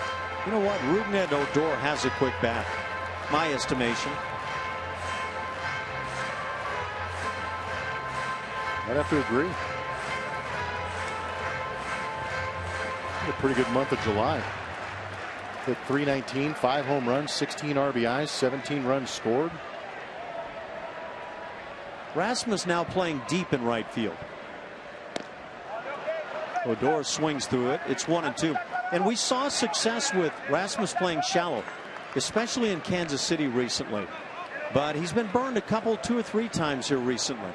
But he usually plays shallow with the opposite hand hitting. Yes. Hitter up there. So him being in right field with a right-handed hitter up, he'll play a little more shallow.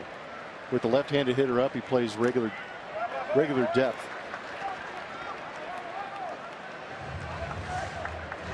But yeah, I mean, it's tough. It's a gamble, and that's what they're using all those statistics for, is to make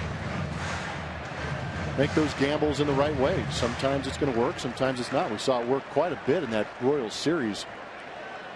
Odor's kind of an intriguing second baseman. 11 doubles, 6 triples, 8 home runs. Ground ball up the middle. That finds center field. Second run of the inning, third of the night for the Rangers. They lead it 3-2 on an RBI single by Odor, and still nobody out.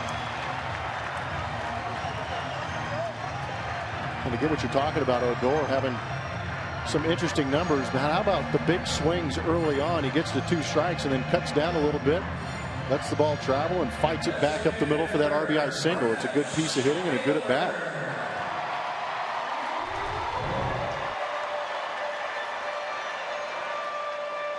The Rangers have 2 stolen bases tonight. And now with Odor aboard for Prince Fielder, now we'll see how they play it. Fielder is 1 for 2, homered in the 4th inning. Just a clout job to right field. His 16th on the year.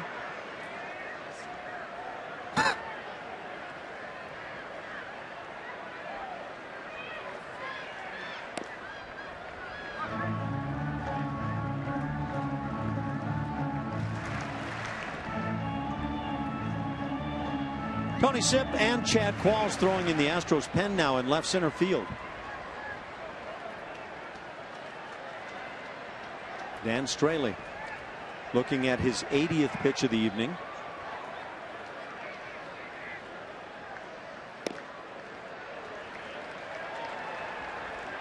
It's got to be a tough visual facing Prince Fielder. Where do you pitch him?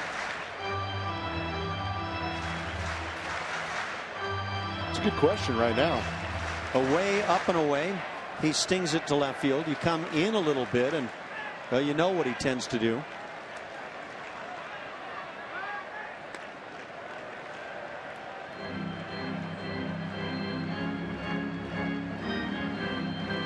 Fielder with that 4th inning home run now, hitting .331.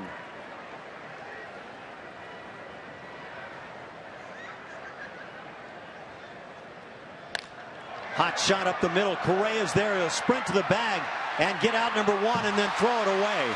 So they do not get the double play. But that was Correa really dealing with Odor coming hard on him. I thought there was a heads-up play, too. The ball smashed off the bat of Prince Fielder. He picks it up. Sprints to second base because he knows if he gets that lead runner, he still has a chance to get Prince Fielder at first base, who doesn't run well. Here you get a chance to see the decision. Gathers it, makes sure that first out. And you want to know how good he actually is, Carlos Correa? He overthrows first base, and without a screen over there, ricochets it off the 1 bar that is over there in that camera well and keeps it in play so he doesn't get the error. That is really good.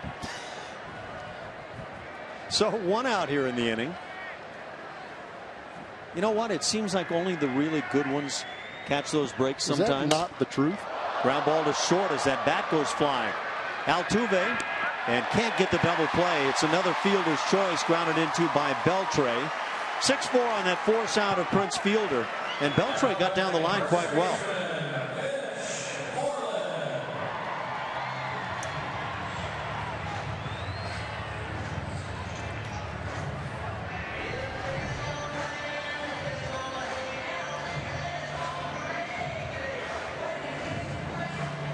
I don't think the middle infielders up the middle anticipated Beltre running that well. Doesn't look like much, but it's enough to beat it out and extend this inning.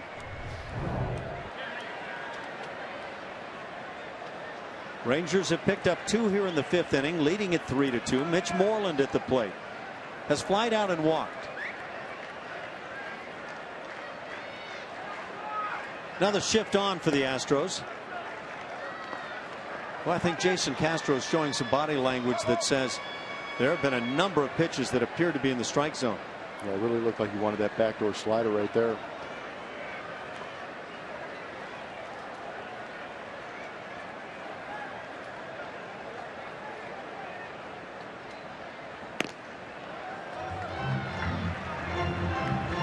You talked about it earlier in the season about the umpires and the evaluations that go on nonstop and how they get to see every night whatever base or the plate they're working on and how their night went.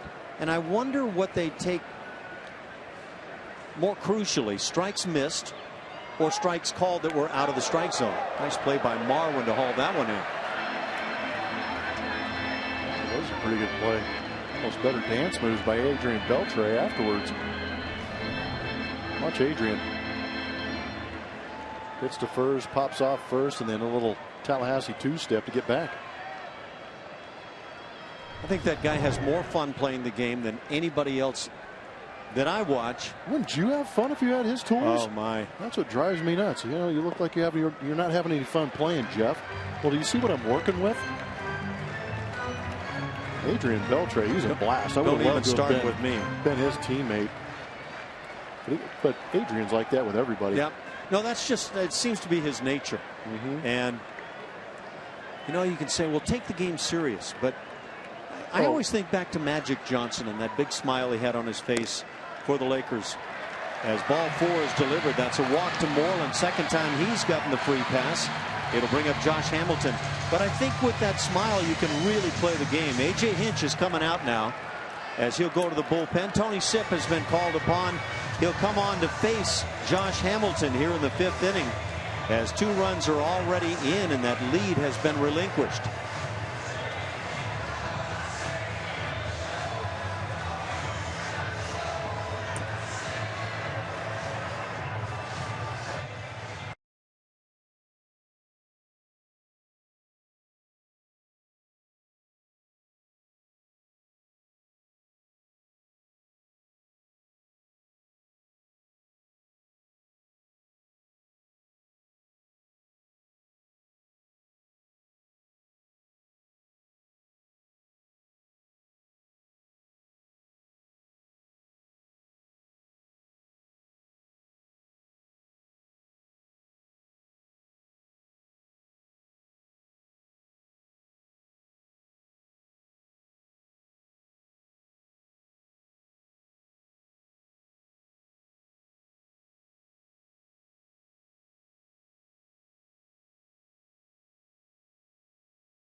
Going to be left-hander Tony Sipp to face left-handed hitting Josh Hamilton. 42nd appearance on the season. Quality ERA at 2.70.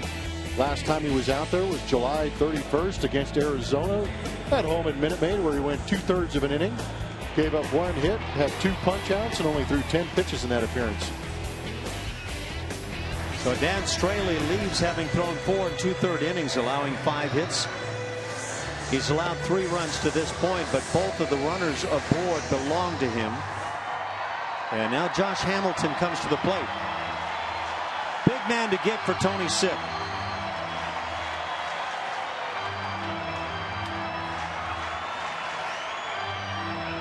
Well, if you're the only left-hander in that bullpen, these are the situations you are expected to come through in. Dead on. And it's a big out here in the ballgame. Astros down a run now in the 5th inning. Some of that velocity from Tony Sipp from a year ago has been lost somewhere. Yeah, last year pitching at 92, 93 miles an hour really gave him an opportunity to set up that big sweeping slider. But when you lose velocity on that fastball, sometimes they lose velocity on that slider, and it gives those hitters a little bit longer to see it. And now falls behind 2-0. There is another left-handed bat waiting on deck. That's Shin-Soo Choo.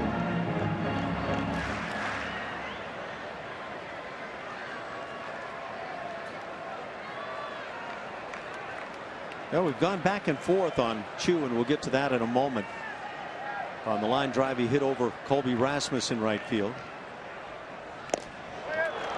Hamilton on the 2-0 just gets a piece and foul tips it. They originally had awarded Chu a double and then changed it to an E9. It's now been changed back to the double. Good grief. Obviously, scorekeepers never kept score with a pen. Golly. Isn't that the truth?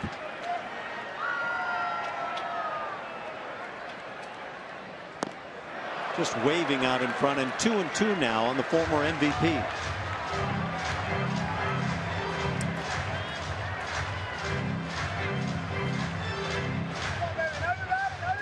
You running out of whiteout?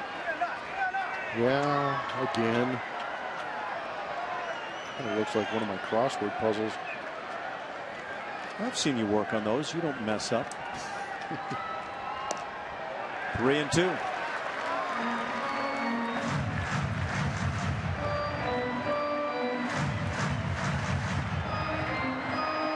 This guy used to be one of the toughest outs in all of Major League Baseball, without question.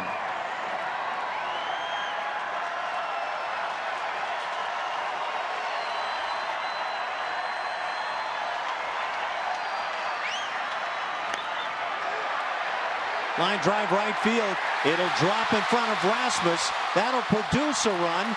And now on that throw to the plate, moving into second alertly, is Hamilton. Runners at second and third, and the Rangers lead it 4-2. And that is a big hit against Sitt.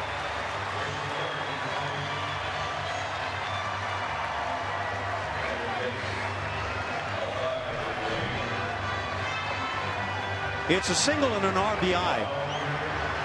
Put an elevated slider in a 2-strike count where he'd like to see that ball down, maybe rolled over to the second baseman to get out of this inning. But anytime as a hitter you get into a 2-strike count and you get an off-speed pitch elevated, that is doing you a favor. A good reaction by Josh Hamilton, seeing that ball up over the cutoff man's head, able to get into second base. And I'm not sure Marwin ever got in position on that ball to help Colby out. But you're right. And now runners at second and third for Chu.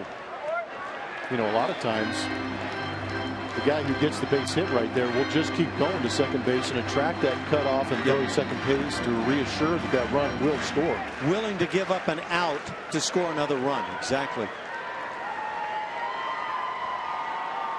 But now a base hit by Chu is likely 2 more runs. The Astros led this one 2-0 after 3. Rangers with 1 in the 4th, 3 more here in the 5th. Straley's been chased.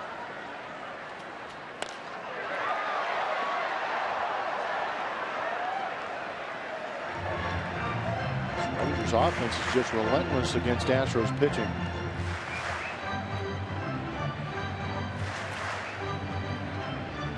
The 11th meeting of the year between the two clubs, and the Rangers have won 6 of the first 10.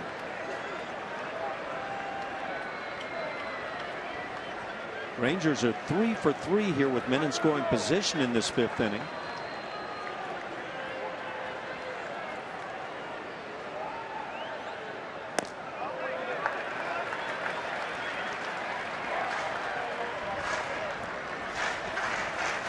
Right hand bat waiting on deck.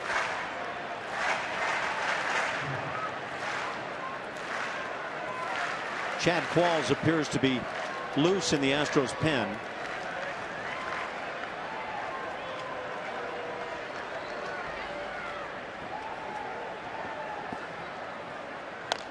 Ground ball right side. Should be easy for Correa in the shift, and that'll do it. But the Rangers in the 5th inning put 3 on the board as they strand a pair, and now through 5 lead it 4-2.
Taking it in as the Rangers lead it 4-2 over the Astros. We go to the 6th inning. It's a nice but expected very warm evening here in Arlington. Beautiful ballpark.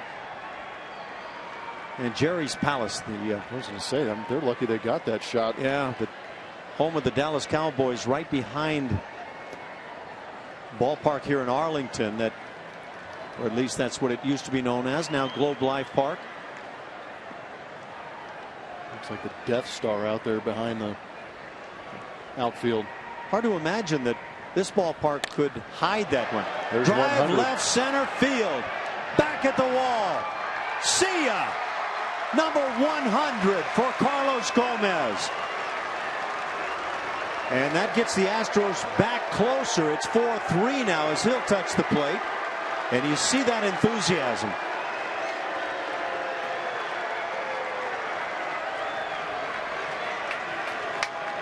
His first as a member of the Astros. It's got to be a good feeling. Looks like that energy fits in quite well in that clubhouse and dugout.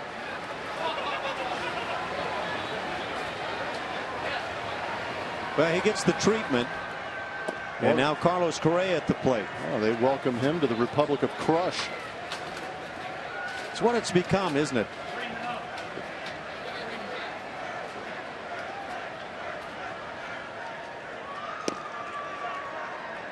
For the Texas Rangers, they now get Freeman up, left-hander in their pen. Carlos Correa 0 for 2 tonight. He was flat robbed in the 3rd inning. Great play at shortstop by Elvis Andrus to rob him.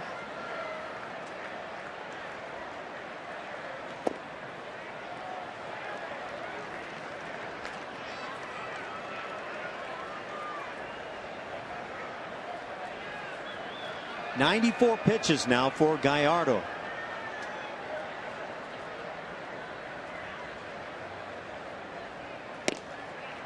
.396 feet, the estimated distance on that home run, and didn't waste any of it. That ball just barely appeared to get out. I thought he got it a lot better. Home run nonetheless. 2 RBIs on the night for Gomez. And Correa appeared to be taking all the way, has a 3-2 count. So Gomez has already driven in 4 since joining the Astros. Line shot, and this is what we're seeing Correa do time after time now. When he gets a couple of strikes, he just goes the other way. Well, it kind of makes you wonder. You talked about him taking that 3-1 fastball. Did he take it because it was maybe a little middle in and he wanted to go the other way? Well, if you sat down and talked with him, you'd not only learn the answer, but you'd probably get educated. He draws the walk, still nobody out. Correa aboard for Preston Tucker. Check out one more time that home run by Carlos Gomez. Not an easy pitch. No, that was actually a changeup down, but got that foot down, hands back. Got that extension through the baseball, barreled it up, and got enough of it to get it out.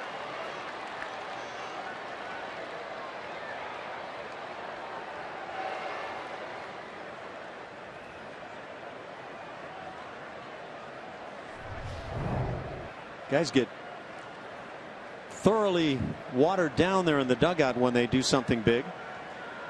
Meeting at the mound, Mike Maddox. Well, Maddox is not out there. It's just catcher and infield. And now comes the skip. Bannister will go to the mound, and that may be it this evening for Gallardo. Jeff Bannister with that slow walk, as if the last thing he wants to do is get to the hill. And when you look out to the Rangers pen, it's not like anybody's needing extra time. They're just standing there waiting. And the left-hander Freeman will be brought on. We're in the 6th inning. Nobody out, a man aboard as the Rangers go to the bullpen, leading it 4-3.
to play Name That Astro.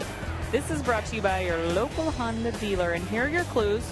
I'm going to tweet us your answers, and we'll give you the answer later. Clues are pretty fun today. Carries a chessboard on road trips. He did a how-to video on throwing without an elbow, and leads chants inspired by WWE wrestlers. This is actually pretty easy. What do you think, guys? Julia, are you sure that's easy? Throws without how-to video to throw without an elbow. What? Obviously. What's the purpose of that? I don't know. I need to watch this. I know who it's not. Yeah. J.R. Tolles.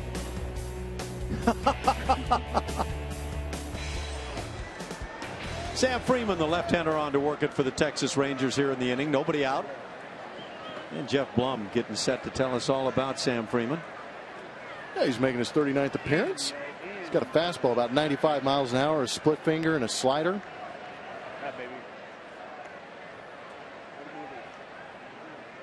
There's his numbers. Fourth year in the major leagues, first 3 with the St. Louis Cardinals.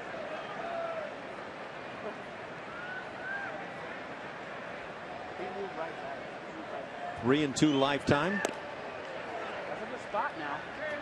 That's a good spot now. 1 ball and no strikes on Preston Tucker in that 4 spot. He's been hit by a pitch and struck out.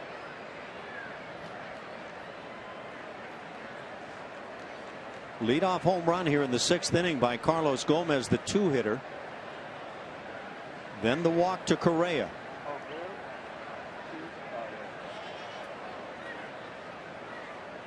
Yeah, there's some paranoia in that Ranger dugout when runners get on base, isn't there? No kidding.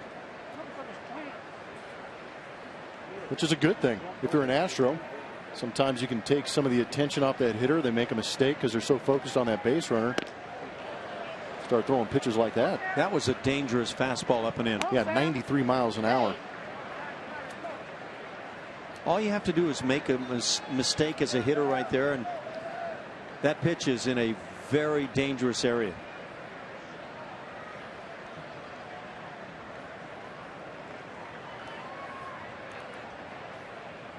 Freeman has allowed 2 home runs in 26 innings.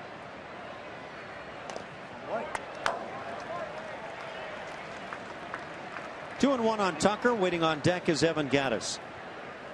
The Astros have just 4 hits on the night. The Rangers 7.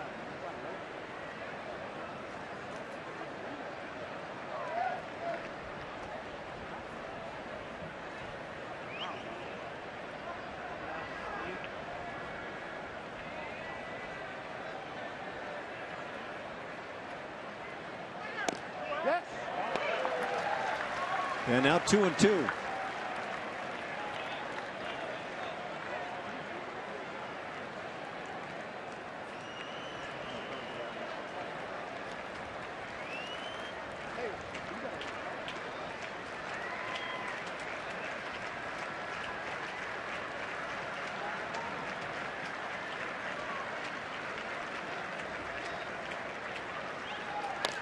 Line shot center field. That'll drop for a base hit. Stopping at second, Correa.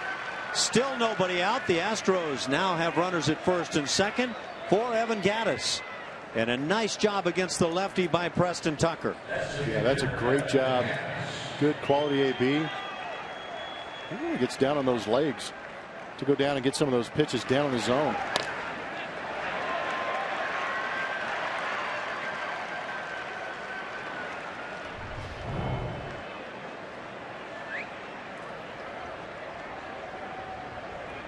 Evan Gattis has grounded into a double play and fly to center field.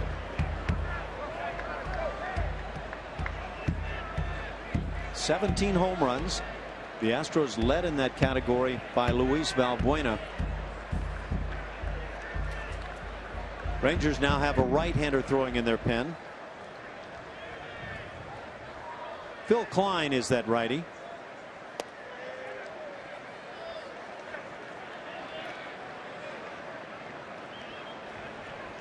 The right man at the dish. Scott Kazmir tomorrow night against Nick Martinez, 7:05 start. And then on to Oakland, 4 games with the A's. Those 4 pitchers for the Astros: Scott Feldman, Dallas Keuchel, Colin McHugh, and Mike Fiers will make his first start for the club. It's a pretty good crossfire. Freeman on that first base side of the pitching rubber, able to come across with that 93-mile-an-hour fastball. It's a good way to get in the kitchen of right-handed hitters. Boy, good move. It is just more and more of the same here. How did he not pick him off? And you wonder, is this the way they want it in Arlington? Just so much attention on the base runners.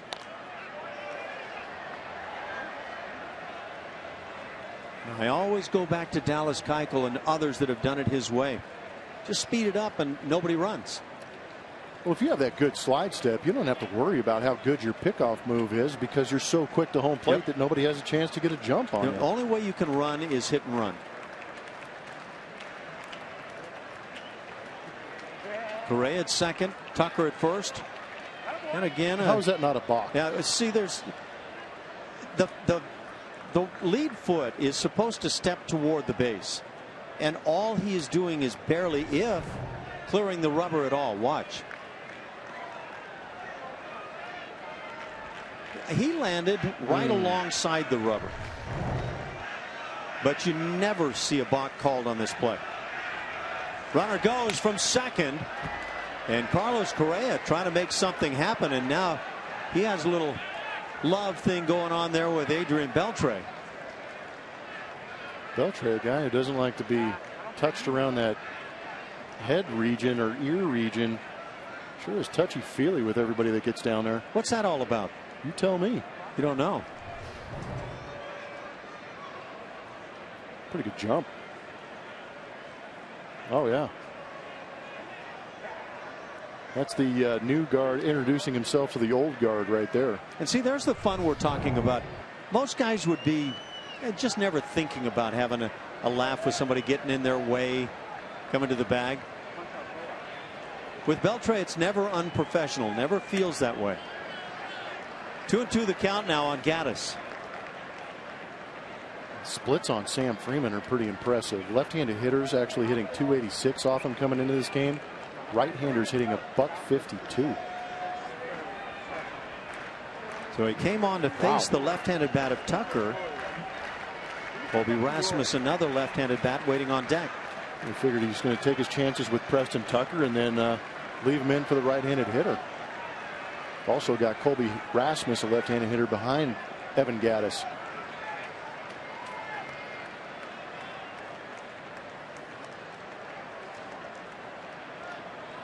And again, the spin move to second base.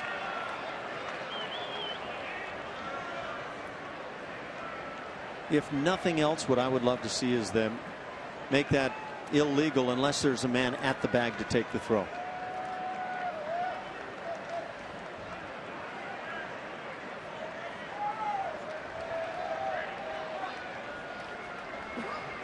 And now, too much time trying to get signed, so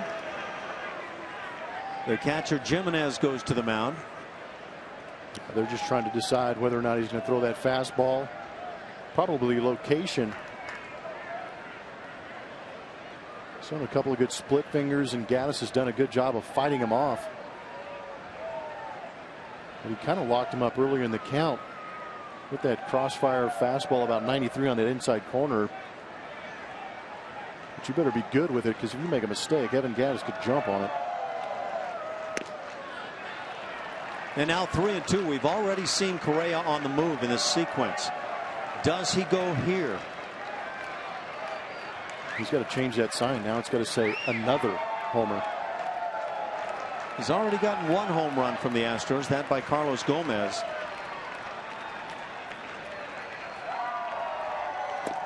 Got him on strikes, and no running game there. First out of the inning, Colby Rasmus comes to the plate. Coming in there about 83 miles an hour makes me think that that's that split, or that change just took enough velocity off of it to get Gaddis out in front. Looked like a pretty good hitting zone as well. Yeah. That's why sometimes just a change of speed is enough to throw guys off. Okay, you put the numbers out there. Left-hand hitters have done well against Freeman, and now Colby Rasmus stands in. Yeah, I was a little surprised to see that. Rasmus has walked, stolen a base, and scored in the second inning, and then struck out in the fourth.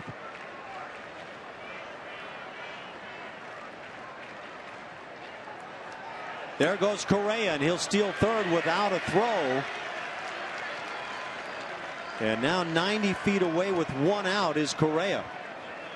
And he just has the instincts. He gets it done. No, the instincts are right, but the shift is on right now. So it's going to be tough for Adrian Beltre to get over there in enough time to actually take that throw. So a heads-up play, because normally it's not recommended that you run with the left-handed hitter up there trying to steal third base, because it leaves an open throwing lane for the catcher down to third base. 6 stolen bases now for Correa in 7 attempts. Just another aspect of that game. Well, that fastball has gotten away a couple of times now for Freeman on left-hand hitters.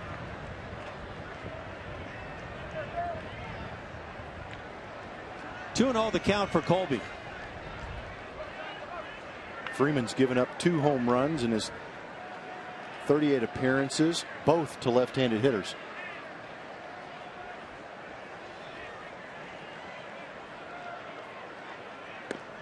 Ooh, the big swing.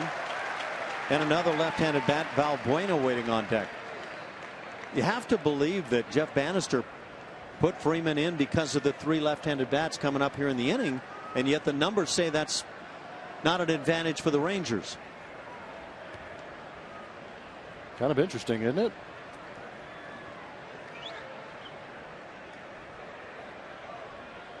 Wow. Correa. That was new to me. There you go. Those numbers on the bottom. Yeah. Which is interesting. He throws hard, got a good split finger from the looks of it. May the trend continue. Yes. Snap throw to third base, but Correa read it all the way.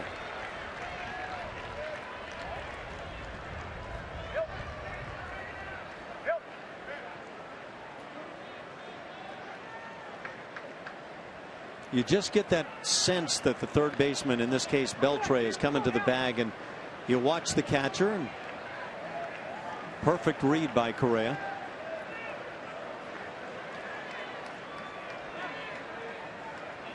And now Freeman steps off. Boy, it is tough getting it going. Yeah, there's no immediacy. None.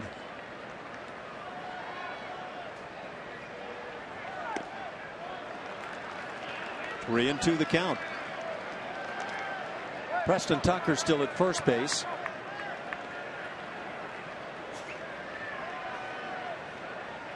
We saw Freeman get Evan Gattis on the changeup. Now the 3-2. Where does he turn? It's a case of Jimenez coming out to let the infielders know what he's going to do in the event that Tucker takes off.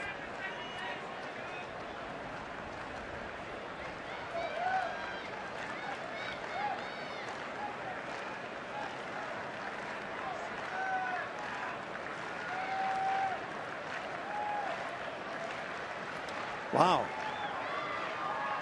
Stay with me, Ash. I'm with you. Half swing, and the pitch is fouled there at the plate.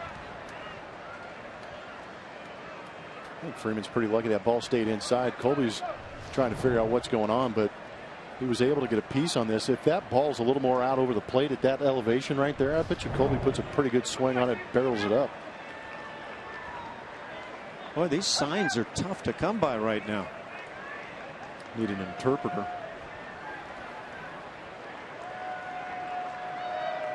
Oh, that was confusing. Outside, Rasmus draws the walk. That's the first walk issued by Freeman, second here in the inning. And now the bases are loaded as Luis Valbuena comes to the plate.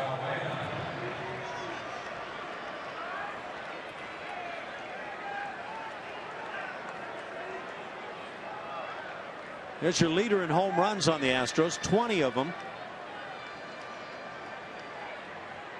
Got a base hit to drive in a run in the second inning.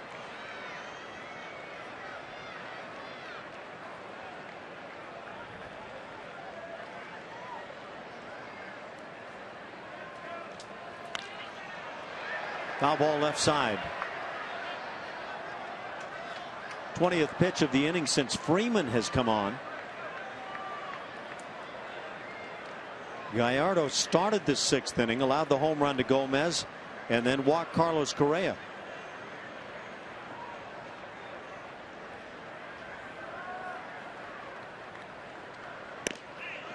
Strike called inside edge. So Freeman gets in front 0-2 on Valbuena.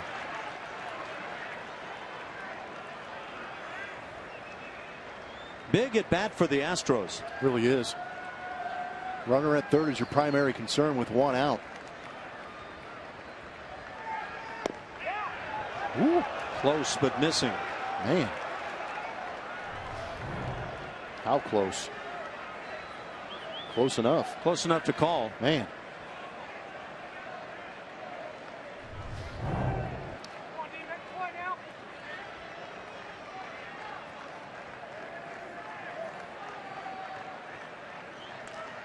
Good swing, fouling it back. Valbuena stays at 1-2.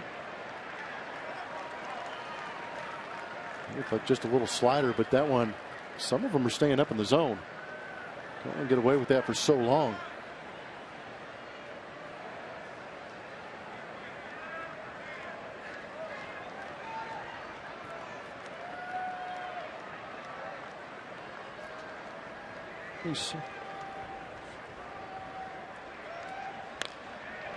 Fly ball shallow left field. Josh Hamilton coming in, tagging Correa. Catch is made. Correa bluffs. And that's all they could do. That ball not hit deep enough by Valbuena. And so a costly second out. Base is still loaded.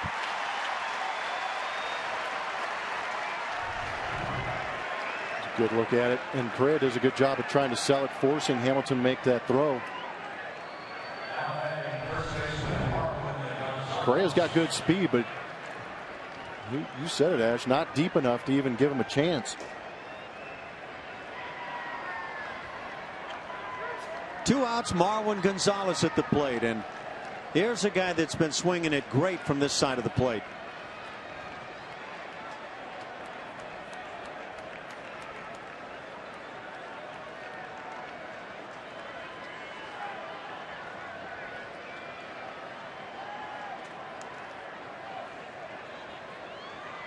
Freeman will continue from the stretch.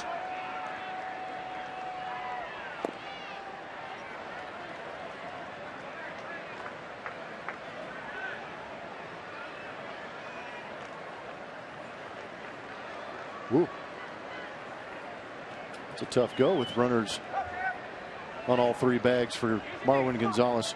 25 very deliberate pitches thrown by Sam Freeman. And a ball and a strike on Marwin. Against left-hand pitching, Marwin hitting .301. Good changeup.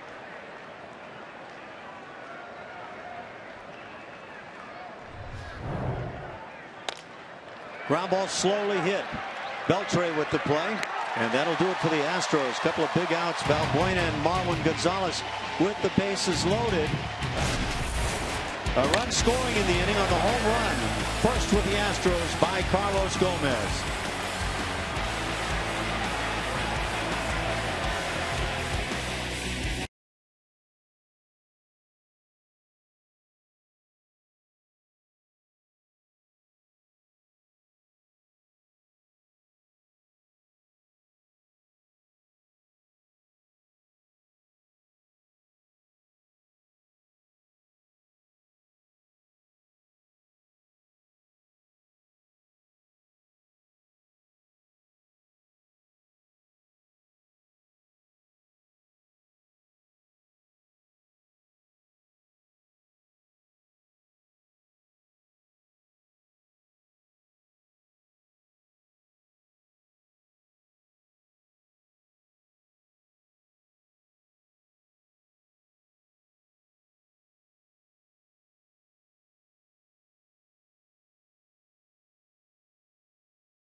Sports is presented by Southwest Airlines. Book your low fare right now at southwest.com.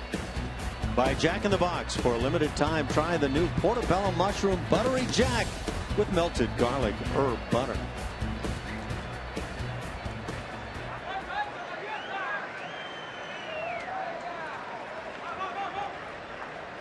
We go to the bottom of the 6th inning. The Astros getting just 1 run as they sent 7 to the plate in the top of this 6th inning. And it all started with the home run by Carlos Gomez.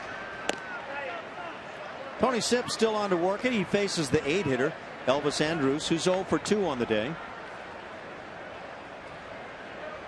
In the Texas bullpen, they've got Spencer Patton, the right-hander, loosening.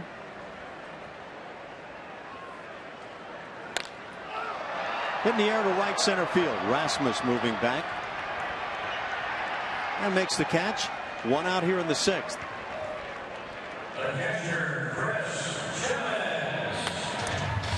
That'll bring up catcher Chris Jimenez. But a big hit that came leading off the 5th inning. The 3-run frame for Texas. And then Jimenez stole a bag. Wound up scoring a run. That was number 2. And again, the Rangers put their big inning up that frame. 3 runs in it. And they lead it 4-3.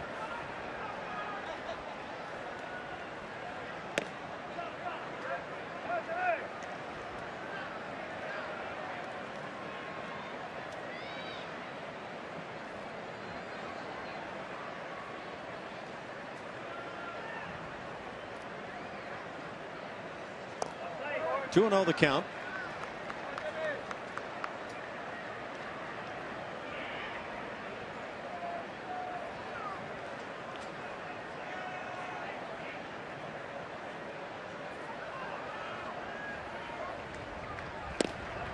Fastball at the knees. And a couple of left-handers on right now that really bring the pace down. Methodical. Go out there and get themselves a molasses sponsorship. Nice. Maybe a sloth endorsement. 3 balls and a strike, and it's not like Giovanni Gallardo was running any sprints here this evening. They're in the top of the 9th inning in New York in the Bronx as the Yankees are crushing the Red Sox 13-3. The Yankees have been scoring a ton of runs. And now the count is filled on Jimenez. Teixeira having a bounce back year. A-Rod. Yep. Man, these guys are getting it done. A-Rod has a couple of hits tonight, hitting .281. Houston area product Chris Young is 3 for 4. And it's all coming together for the Yankees right now.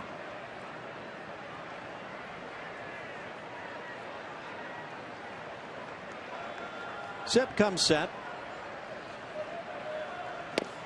And got him on strikes. Just thought that was noteworthy. 2 outs here in the inning. Tomorrow's pitching matchup presented by Chevron. Care for your car. Scott Kazmir going for the Houston Astros. The reigning pitcher of the month in July, going up against Nick Martinez. Similar records, but not very similar ERAs. Kazmir leading the American League with that 2.10. 109 strikeouts at whip right around 1. Squeak out a win here and have Kazmir going tomorrow. That could be a good thing. Pitches pop foul to the right side.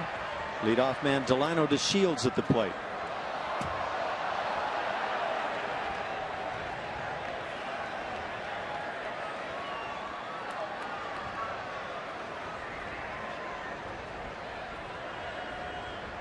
Washington Nationals, I'm sure you saw it, have coughed up for the time being first place in the National League East. The Mets are now leading by a game over Washington.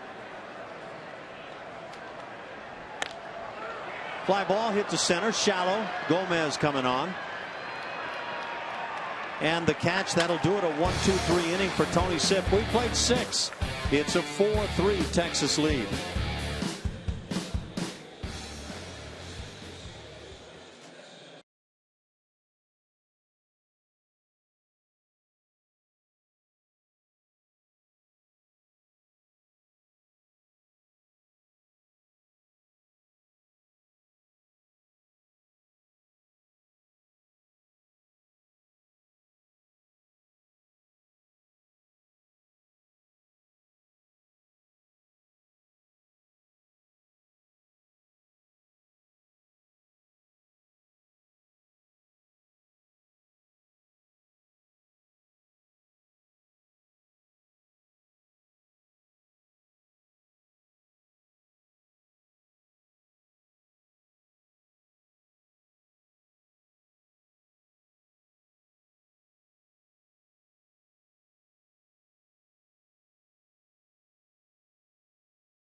Command in True HD on over 400 mobile and connected devices with MLB.TV Premium. Real-time highlights, live look-ins, pitch tracking, and more. Blackout and other restrictions apply. Visit MLB.TV for details. Ash? Thank you, Julia. You enjoying yourself down there and all the dessert you want and everybody just bringing you food? Those s'mores were delicious. Oh, bad. And somebody brought me a fan, so I'm much happier now. Did you consider bringing any of those up here to the booth? No, I ate them all. Oh, well, I'm just glad she's finally got a fan. oh, she's got plenty of fans. Make no mistake about that. Spencer Patton, right-hander, now on to pitch for the Texas Rangers. Making his 19th appearance. Seen some shuffling going on in that Rangers bullpen. Patton becoming a part of it.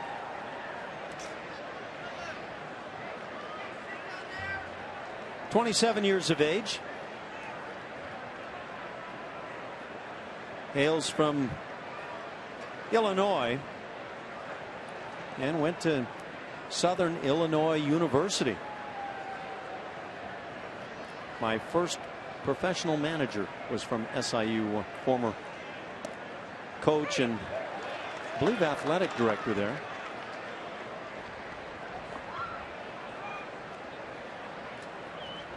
The Salukis. What the heck is that? That's something you need to figure out. I gotta learn how to spell it first. Jason Castro with a fly ball left center field. Long run in center, and making the play is DeShields, out number 1. Or Jason Castro 0 for 3 on the night.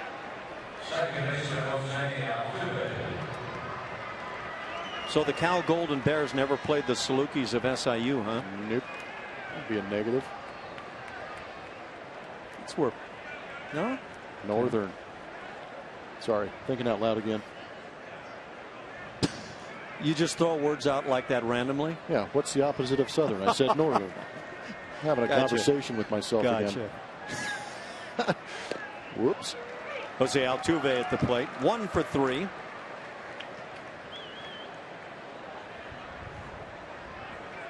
Warn me if you got any more of those words to throw out there, okay?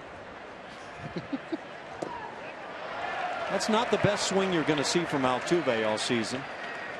We've also seen some pretty bad swings turn into knocks for Altuve, but that's the start the swing and go no. Full deflation. Slider got him. Well, whatever it was, that was a tough at bat for Jose Altuve.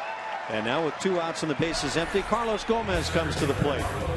Mako, big hit of the game. Carlos Gomez's night. Big RBI double. And came back and got home run number 100 on the career. Number 1 as a Houston Astro. Endearing himself into that home run parade that happens in that dugout.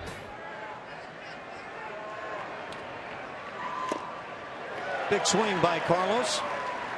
2 for 3 on the night.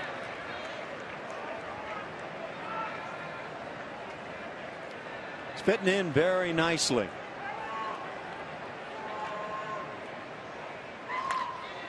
Ooh, he's feeling it. That was a good pass. You have to feel like on this Astros club that it has done such a great job through now the first 2/3 of the season that an addition like Carlos Gomez is about as big as you can add. He's a good one. Half swing. Did he go through? Yes, he did. Taking it all the way. Fielding Culbreth. An 8-pitch inning. We played 6.5. The Astros still down a run.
Fun clues for today.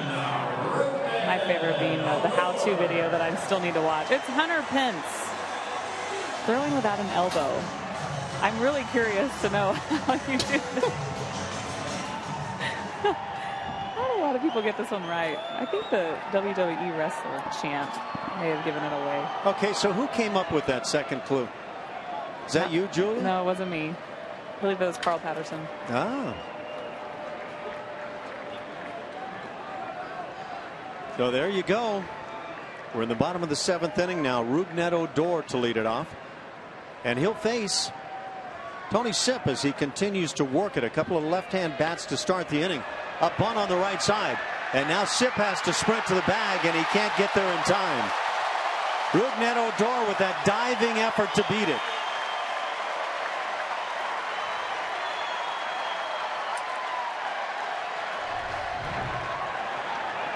Good push bunt was Sipp falling off towards that third base side.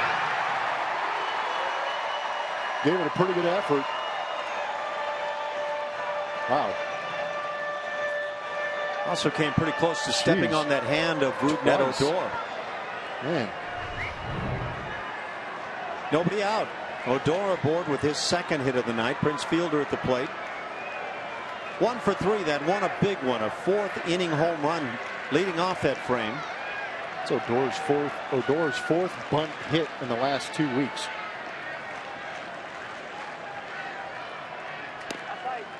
Strike on the inside edge.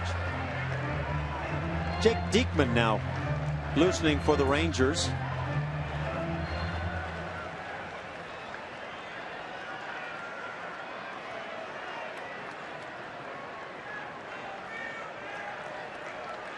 This heart of the order for Texas, pretty daunting, and it actually starts right from the top of the order now, the way DeShields and Odor have started performing. But then you've got Fielder and Beltre. Mitch Moreland has swung the bat well.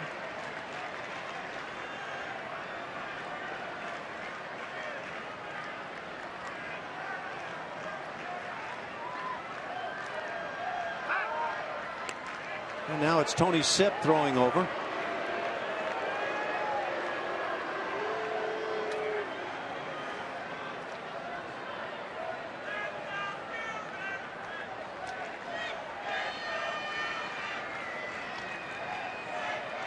Mentioned the Washington Nationals last half inning. They're in the top of the 9th inning in D.C., leading the Diamondbacks 5-3. Jonathan Papelbon has come on to try to close it down.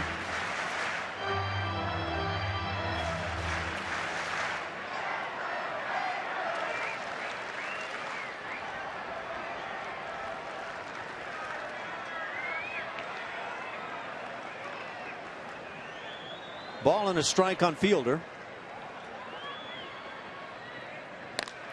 High fly ball right field, but not deep enough. Coming in, Colby Rasmus. There's out number 1.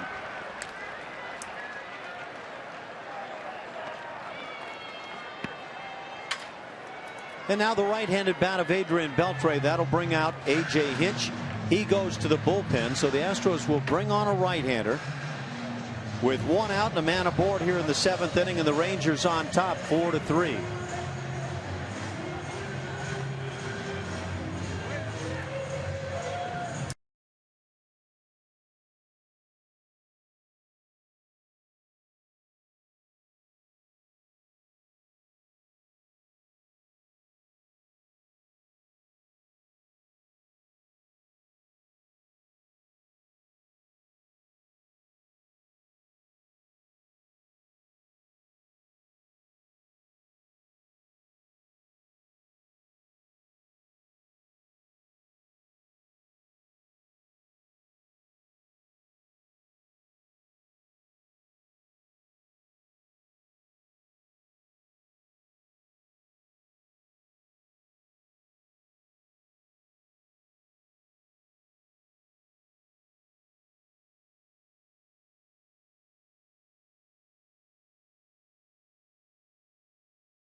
Kubota here. We're going to look at Lance McCullers. We saw him have his briefest outing yesterday, taking loss against the Rangers. But in his 14 starts, you see the numbers still very good, as he showed a lot of good things in his time in the majors. Was optioned last night after the game, but A.J. Hinch saying that was something they were thinking about doing. They're obviously trying to watch a young pitcher's innings like Lance, who hasn't. We're in uncharted territory at this point, as he's thrown more innings now than he has any time in the minors. But he was okay with it. Lance obviously understood the move, very frustrated with himself yesterday in the position they put the team in, but looking forward to working with Doug Rocaille. Hopefully maybe just 10 days to 2 weeks for this guy to just freshen up. They're going to need him down the stretch, guys. Yeah, thanks, Julia. And again, it's not about the rough night that Lance had last night. He could have thrown a shutout performance. Same thing would have happened. That is very true. All about protecting that arm. And now Will Harris comes on to work, one out here in the 7th. And Rougned Odor aboard.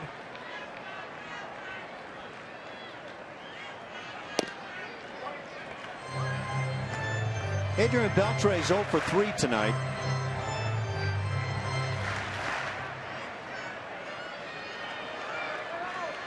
For the Astros, it's been Dan Straley, 4 2/3 innings. He was charged with 4 earnings. Tony Sipp, an inning and 2/3. Right center field and deep. Gomez back.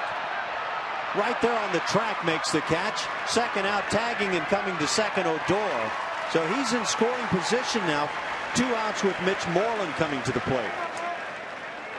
First baseman, Mitch Moreland.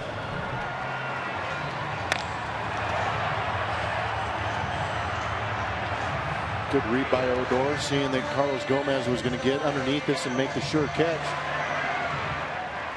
Good grief. Jab that left arm on the dive right there. Good to see he's okay. Almost got himself stuck in the dirt.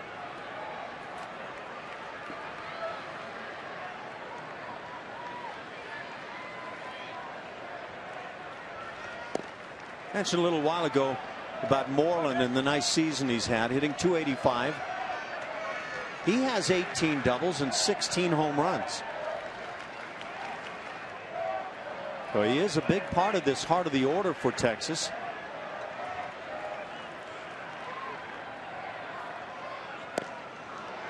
Fastball from Harris thrown right on by. We might want to get it ready a little bit earlier. And Harris has done that to a lot of guys this year, showing that sneaky fastball. 91 to 93 miles an hour, has a late little cut to it sometimes, but for whatever reason, that release point straight over the top has fooled some hitters over the year.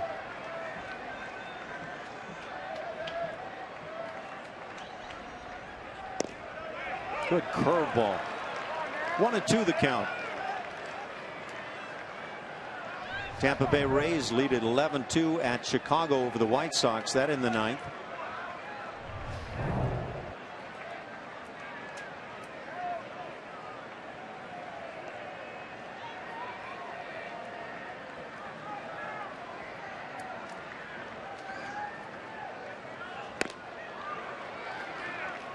Jason Castro asks for and receives an appeal, but palms down. There goes Willie Mays Hayes, both hands. Hit the brakes a little early on that one. Tell you what, there's nothing like today's disc brakes. ABS kicked in. 2-2. Castro with a nice block. 3-2 the count. Josh Hamilton waits on deck.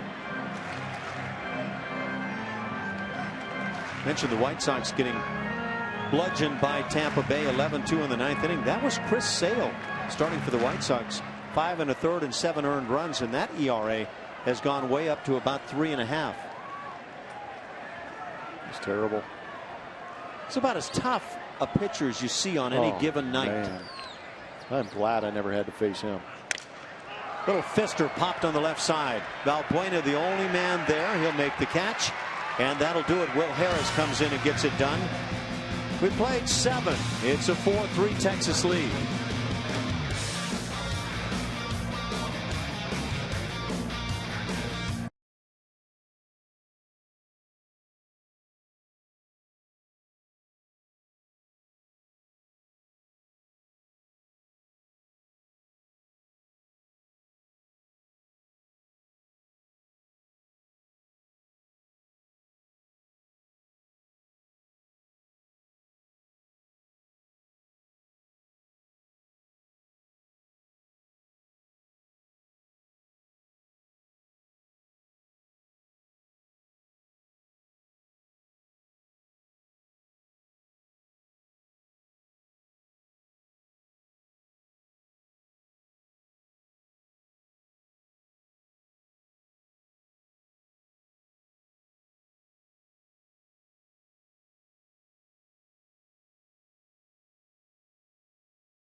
See one more with the Texas Rangers. That's tomorrow evening, and then on to the A's for 4. A day off while in San Francisco, and then 2 with the Giants.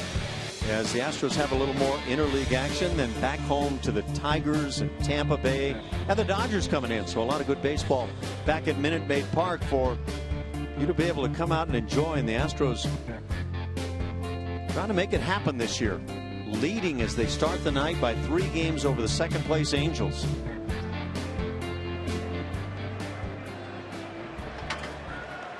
Left-hander Jake Diekman comes on to work it here in the 8th. Came over in the Cole Hamels trade from Philadelphia. Probably his numbers from Philadelphia. Can throw at 96, 97 miles an hour. Slider at 85. He has pitched in all 3 games since coming over in that trade. Obviously a power left-handed arm out of that bullpen. Can touch 100 miles an hour.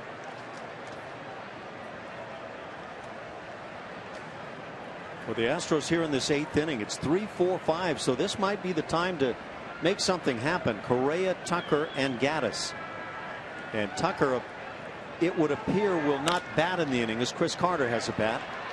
Beltre with the play, 1 pitch, 1 out in the 8th.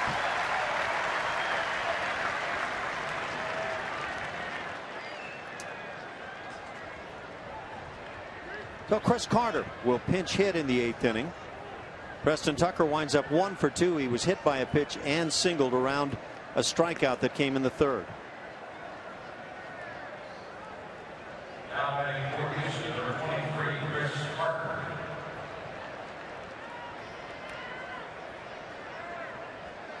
17 big home runs for Chris, but that batting average at 181 describes the struggles. And you've been sitting around for a couple days, and you're going to come in and face a funky left-handed pitcher that throws 97 to 100 miles an hour. Tough task. Ground ball back past the mound. Odor to his right to make the play and throws out Carter. 2 outs on ground balls here in the 8th. The Coca-Cola Value Days package is a great ballpark bargain. Available for select Monday through Thursday regular season games. This offer scores you a ticket, hot dogs, soda, and popcorn, all for just $16. To purchase tickets, visit Astros.com/Coke Value or call 1-877-9-ASTROS. Brings up the caveman. Evan Gaddis is 0 for 3 tonight.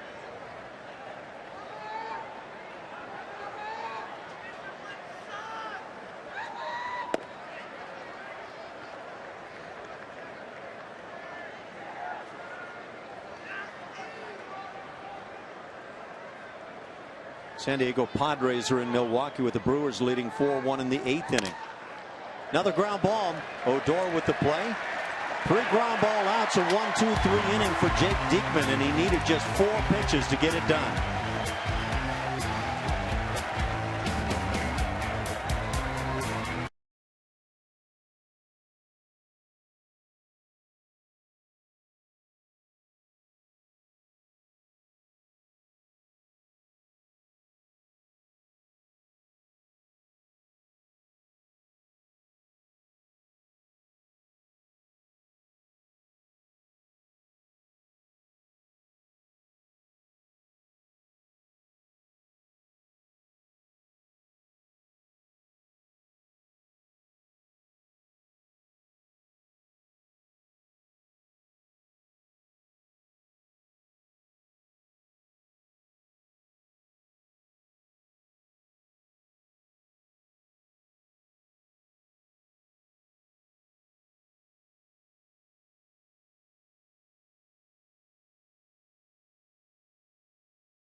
from Nolan Ryan on this date back in 1993. He said, "I'm all right." He gave me a couple of noogies. That was about it. Jack McDowell told the Chicago Sun-Times, quote, "The whole world stops when that guy pitches. It's like he's a god or something. He's been throwing at batters forever, and people are gutless to do anything about it." Jack McDowell said that? How many times did he go up there with a bat? Ooh.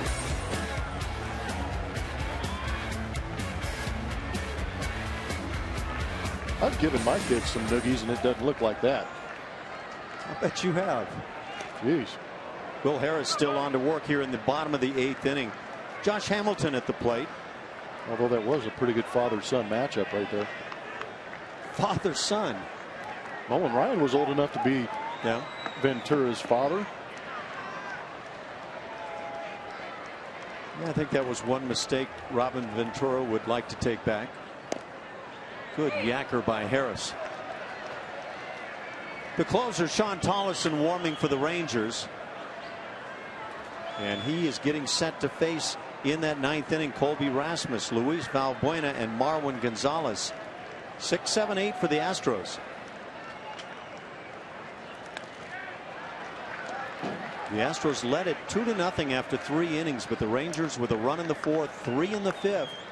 The Astros added 1 in the 6th inning on home run number 100 of the career of Carlos Gomez. That's all the scoring on the evening. Quite a different night from last night. Well, definitely a pitching matchup in comparison to that football game we witnessed last night.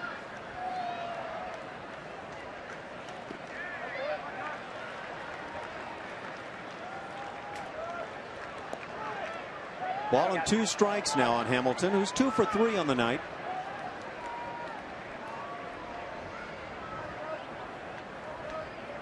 They're in the 7th inning in Colorado. The Rockies trailing the Mariners 6-4. High cheese blown by. Out number 1 here in the 8th. First strikeout for Will Harris. Pretty good sequence from Will Harris on Josh Hamilton. Good breaking balls. Really has that working today, but then that electric fastball up in the zone, tough to lay off. The Angels are underway as they host the Indians. They're out west, 4th inning, scoreless game. Matt Shoemaker on the mound for the Halos. Shin-Soo Choo is 1 for 3. That has vacillated throughout the evening. A double in the 4th inning. Occasionally ruled an E9. Line drive that got over the head and glove of Colby Rasmus in right field.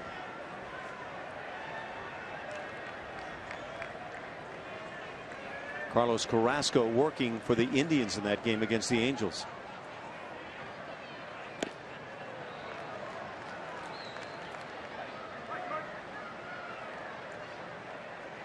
Oh, and 2 the count now.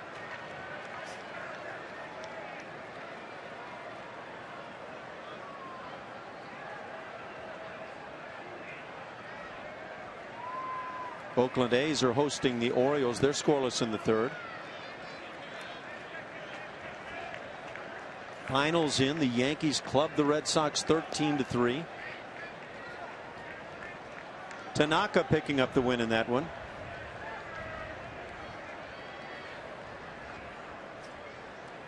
Nationals down the Diamondbacks 5-4. The Dodgers fall at Philadelphia. The Phillies suddenly have started playing some pretty good baseball now that they've traded away most of their talent.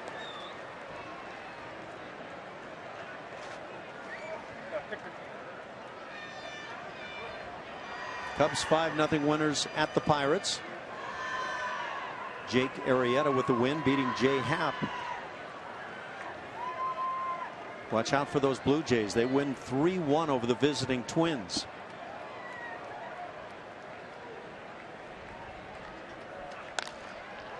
Ground ball, shift on. Correa's there. Second out of the inning. It brings up Elvis Andrus. The shortstop, Elvis Andrus.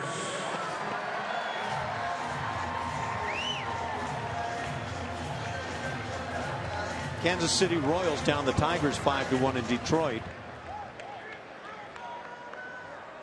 Danny Duffy picking up the win. Justin Verlander. That's a mystery. He's 1-4 now.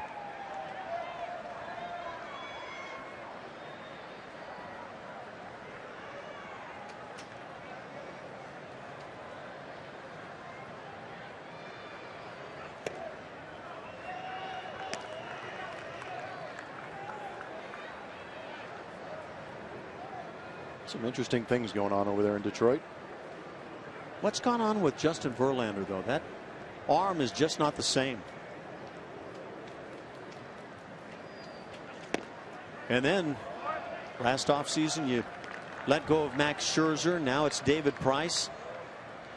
Dave Dombrowski no longer the GM now with the Tigers. Some transition going on up there in Motor City. Ground ball up the middle. Correa to his left. Can't come up with it. It'll be an infield single for Elvis Andrus, his first hit of the night. He's aboard for the 9-hitter. Chris Jimenez, the catcher. Correa is going to try and pay back Elvis Andrus for what he did to him earlier in the game, taking away a hit from Carlos Correa. But to be honest, I'm not sure if he does come up clean with this that he has a chance to get Elvis Andrus, who can run extremely well. Agreed. That's just what you want to see, just because you want to see that athleticism, but I don't think there's a play legitimately. Big guy can really move. Jimenez at the plate, 1 for 3.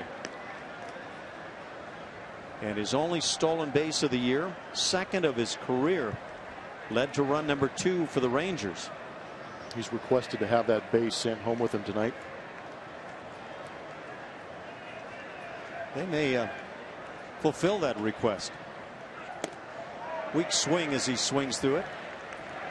Ball and a strike. Giants down the Braves 8-3. Cincinnati a 3-2 winner over the Cardinals. And the Mets continue their winning ways as they down the Marlins 5-1. Are the Mets good enough to hold off Washington? Man, I don't know. The way they're playing right now, it's pretty impressive. Yeah. Offense is firing. You know, their starting staff is ridiculous. Syndergaard, DeGrom. Just got some electric fuel out of that starting rotation. With Jonathan Neese picking up the win, his 6th, with 7 innings of 1-run baseball over the Marlins.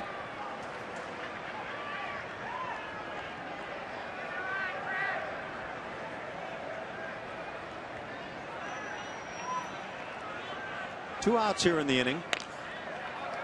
Jimenez stays alive.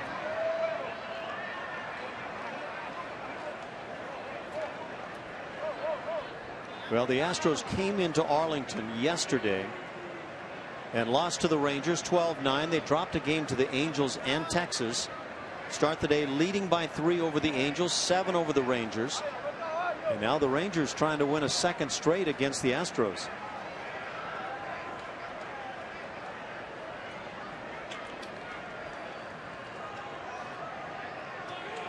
Runner goes from first. Ground ball past the diving Marwin Gonzalez into right field. That'll move Andrus on to third base. He was on the move on the pitch.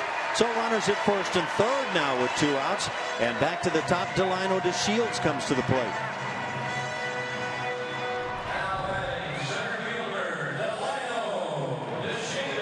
Marwin having to start in, holding that base runner on. Allowed Jimenez to just sneak that one through that right side.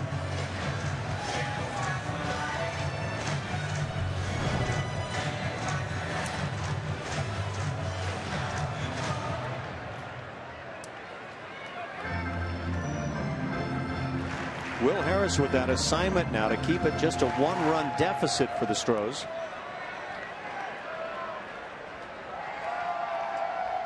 Tough man at the plate. .271 the batting average for DeShields.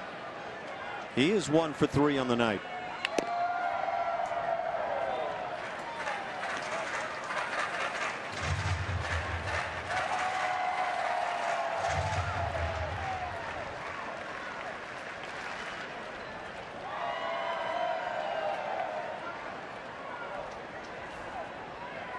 Again, it's Rasmus, Valbuena, and Gonzalez coming to the plate for Houston.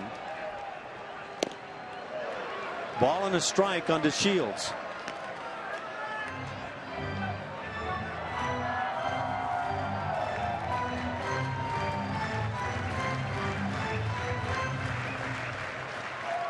Rule 5 pickup from the Astros. DeShields had to stick with the Rangers all season, or the Astros could buy him back, and stick he has, and now he's playing center field every night. Leonis Martin got sent down. Half swing, he goes through. Now the runner heads to second, and with nobody covering there, Castro without a throw. Likely a stolen base in the second of the night for Jimenez.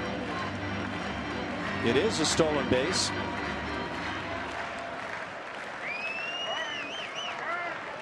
Three stolen bases for the Rangers tonight against the Astros. What's going on out there? Did you see Jimenez stop? Yeah. He was going to stop, anticipating a throw and try to enable the run to score from third base. I don't think there ever was any intention of throwing that run around. You could tell because there's nobody covering second. Well, that breaking ball went about 55 feet at most. It's a good way to test your battery mate, the runner at third base.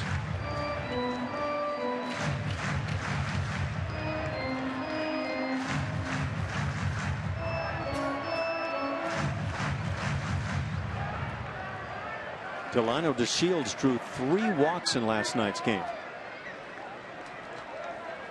It was a very good on-base percentage for a leadoff man, .387.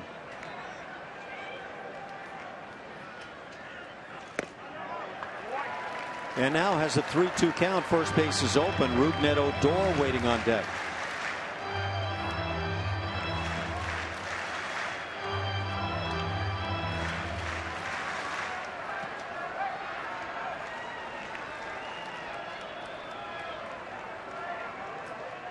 Apologize. That was his slugging percentage. .368 is the on-base percentage.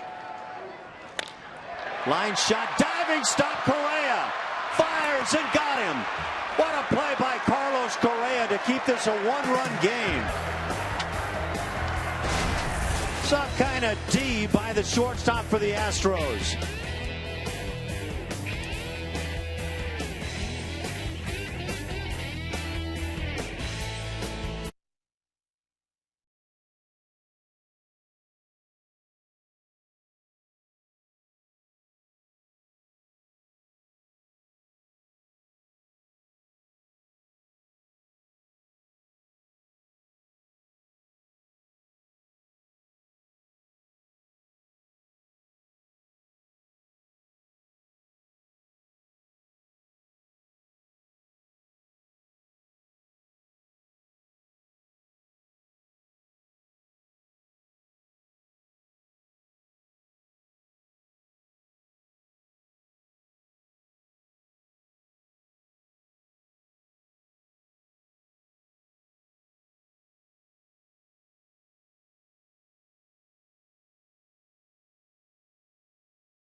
Book your low fare now at southwest.com. By Whataburger. If you love sweet and spicy, you'll love Whataburger's brand new sweet and spicy bacon burger, here for a limited time. And by HEB. No store does more than my HEB. Globe Life Park here in Arlington, Texas. A 4-3 Texas lead as we go to the 9th inning now. And the closer, Sean Tollison, comes on to work it for the Rangers.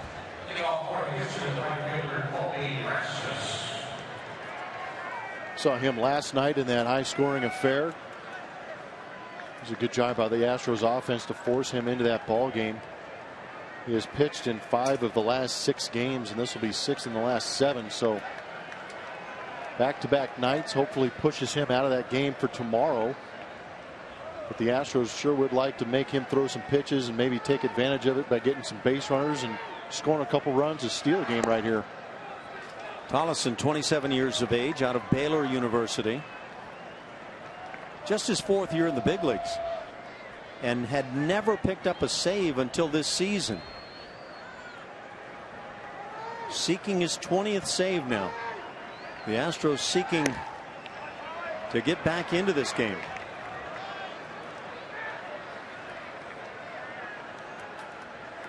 Texas Rangers with a win tonight would make it 7 of 11 against the Astros this year.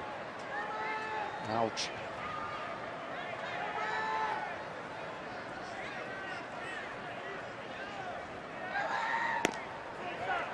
Rangers have a little backup going in the bullpen as they have a left-hander, Alex Claudio, loosening. And now a 3-0 count to start the inning with Colby Rasmus at the plate.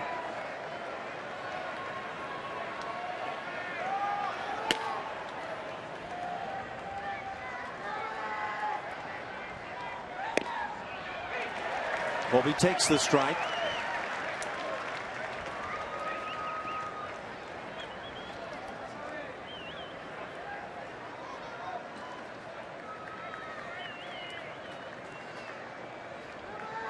Big shift on for Colby. Change up is high. That's a gutsy pitch on a 3-1 to start the inning. Colby draws the walk. Splashback on Carlos Correa. And that play he made in Kansas City to save things for the moment. That saved the game-winning RBI. Will Harris obviously on the mound for that one, and Will Harris again tonight on the mound, a benefactor of Carlos Correa's phenomenal defensive work, rising to the occasion, making a play when his team needs it most. Keeps him within that 1 run. This guy's amazing, he has to be thinking. Some kind of play. Rasmus aboard to get it started. And now Valbuena at the plate. It's Colby's 3rd walk of the game. Not a bad way to start the 9th inning, down a run.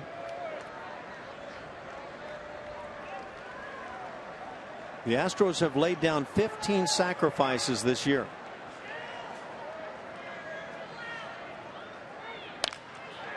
Raked down the right field side, but foul.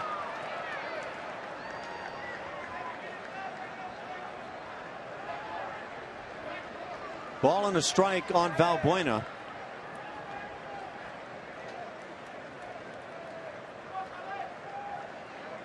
But with one more home run tonight for the Astros, 152 to lead the Bigs.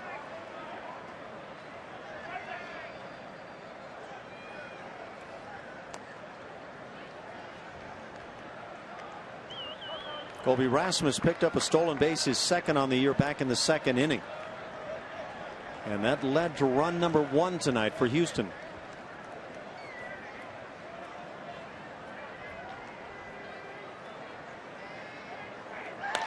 Ground ball left side, nobody's there. That's a base hit, streaking to 3rd, Rasmus. And that is a very big hit for the Astros. They take advantage of the shift and now have that potential tying run at 3rd base with nobody out. Astros using the shift in their favor this time. Sneaking one through there.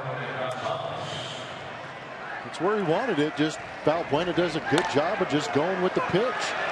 Not trying to do too much. Colby Rasmus 1st to 3rd, which the Astros have been doing extremely well this year. Tying run 90 feet away. Nobody out. Marwin Gonzalez at the plate.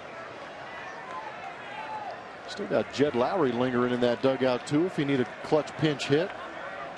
Well, the Astros out in their bullpen in left center field, Chad Qualls and Pat Neshek getting loose. Both Neshek and Gregerson got last night off. Big inning time, Blummer. I like it. Marwin takes away.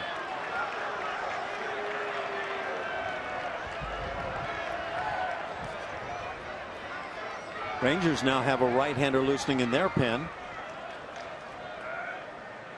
Phil Klein gets up again.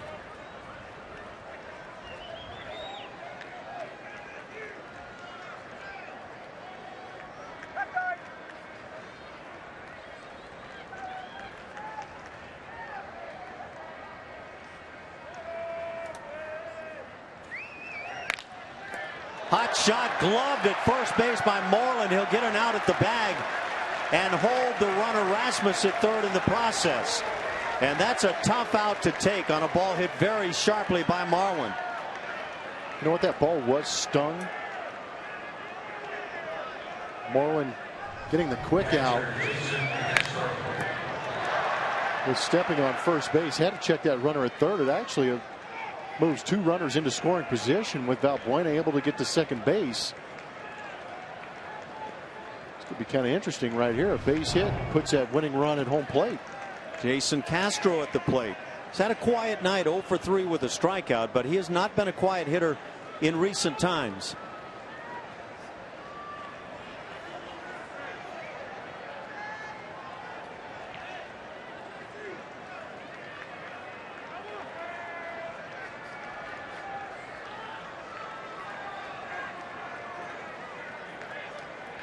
Ten home runs now for Jason.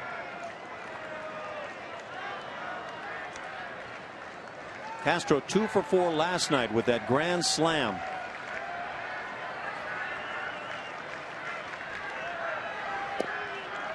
Takes a strike.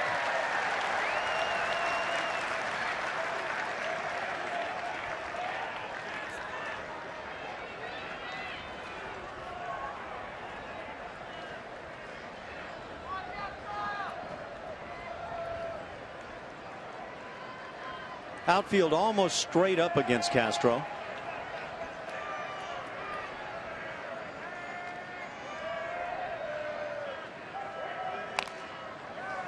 And now the count at 0-2. Stay tuned after the game as Kevin Eschenfelder and Mike Stanton break down all the action from today's game. Plus interviews from the clubhouse and much more on the Astros post-game show presented by Houston Methodist.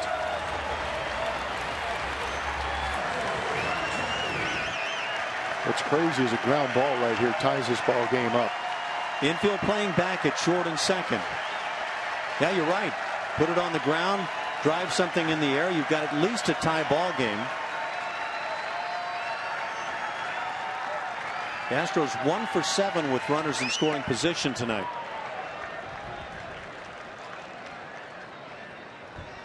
That was another one of those good takes by Jason Castro. That right shoulder actually turned back toward the catcher as he took it.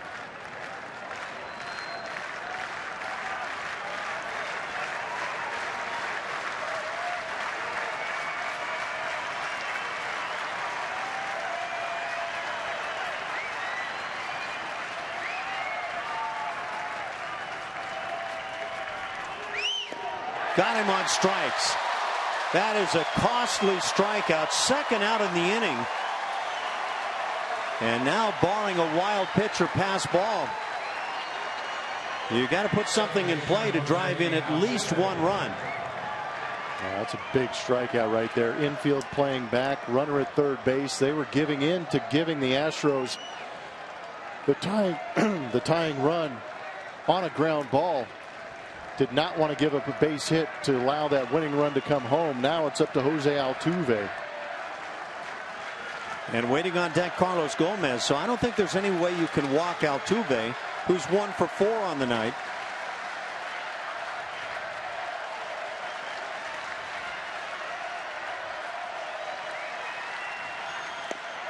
Jose takes a strike. Game on the line here. 2 outs in the bottom of the 9th inning.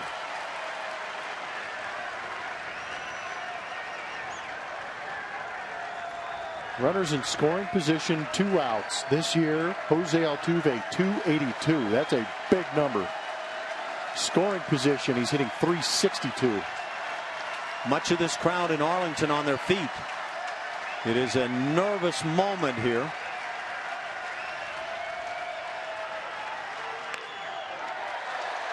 Tollison gets in front, 0-2.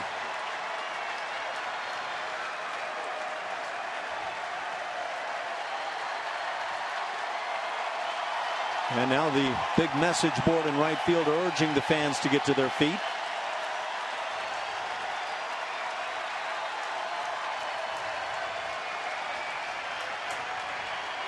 Rasmus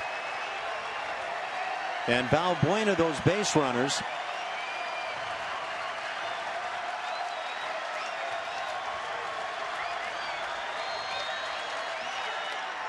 Little tapper's foul. Not the best of swings here by Jose. But still able to foul it off and live another pitch.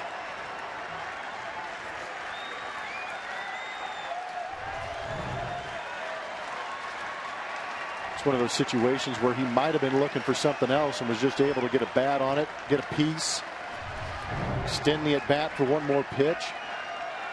Does AJ ever get nervous? Yes, he'll never tell you, but he does. It's hard to see.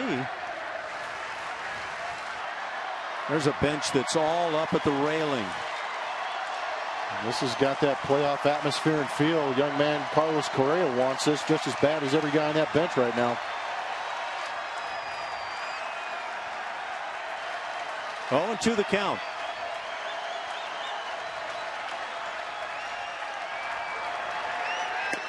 Got him swinging. High fastball thrown by. Couple of big strikeouts of Castro and Altuve. And it's all over as Sean Tolleson gets it done after yielding the walk and the base hit. Astros had a golden shot and it gets away in the 9th inning as the Rangers make it 2 straight here in the series. Texas wins it 4-3 over Houston.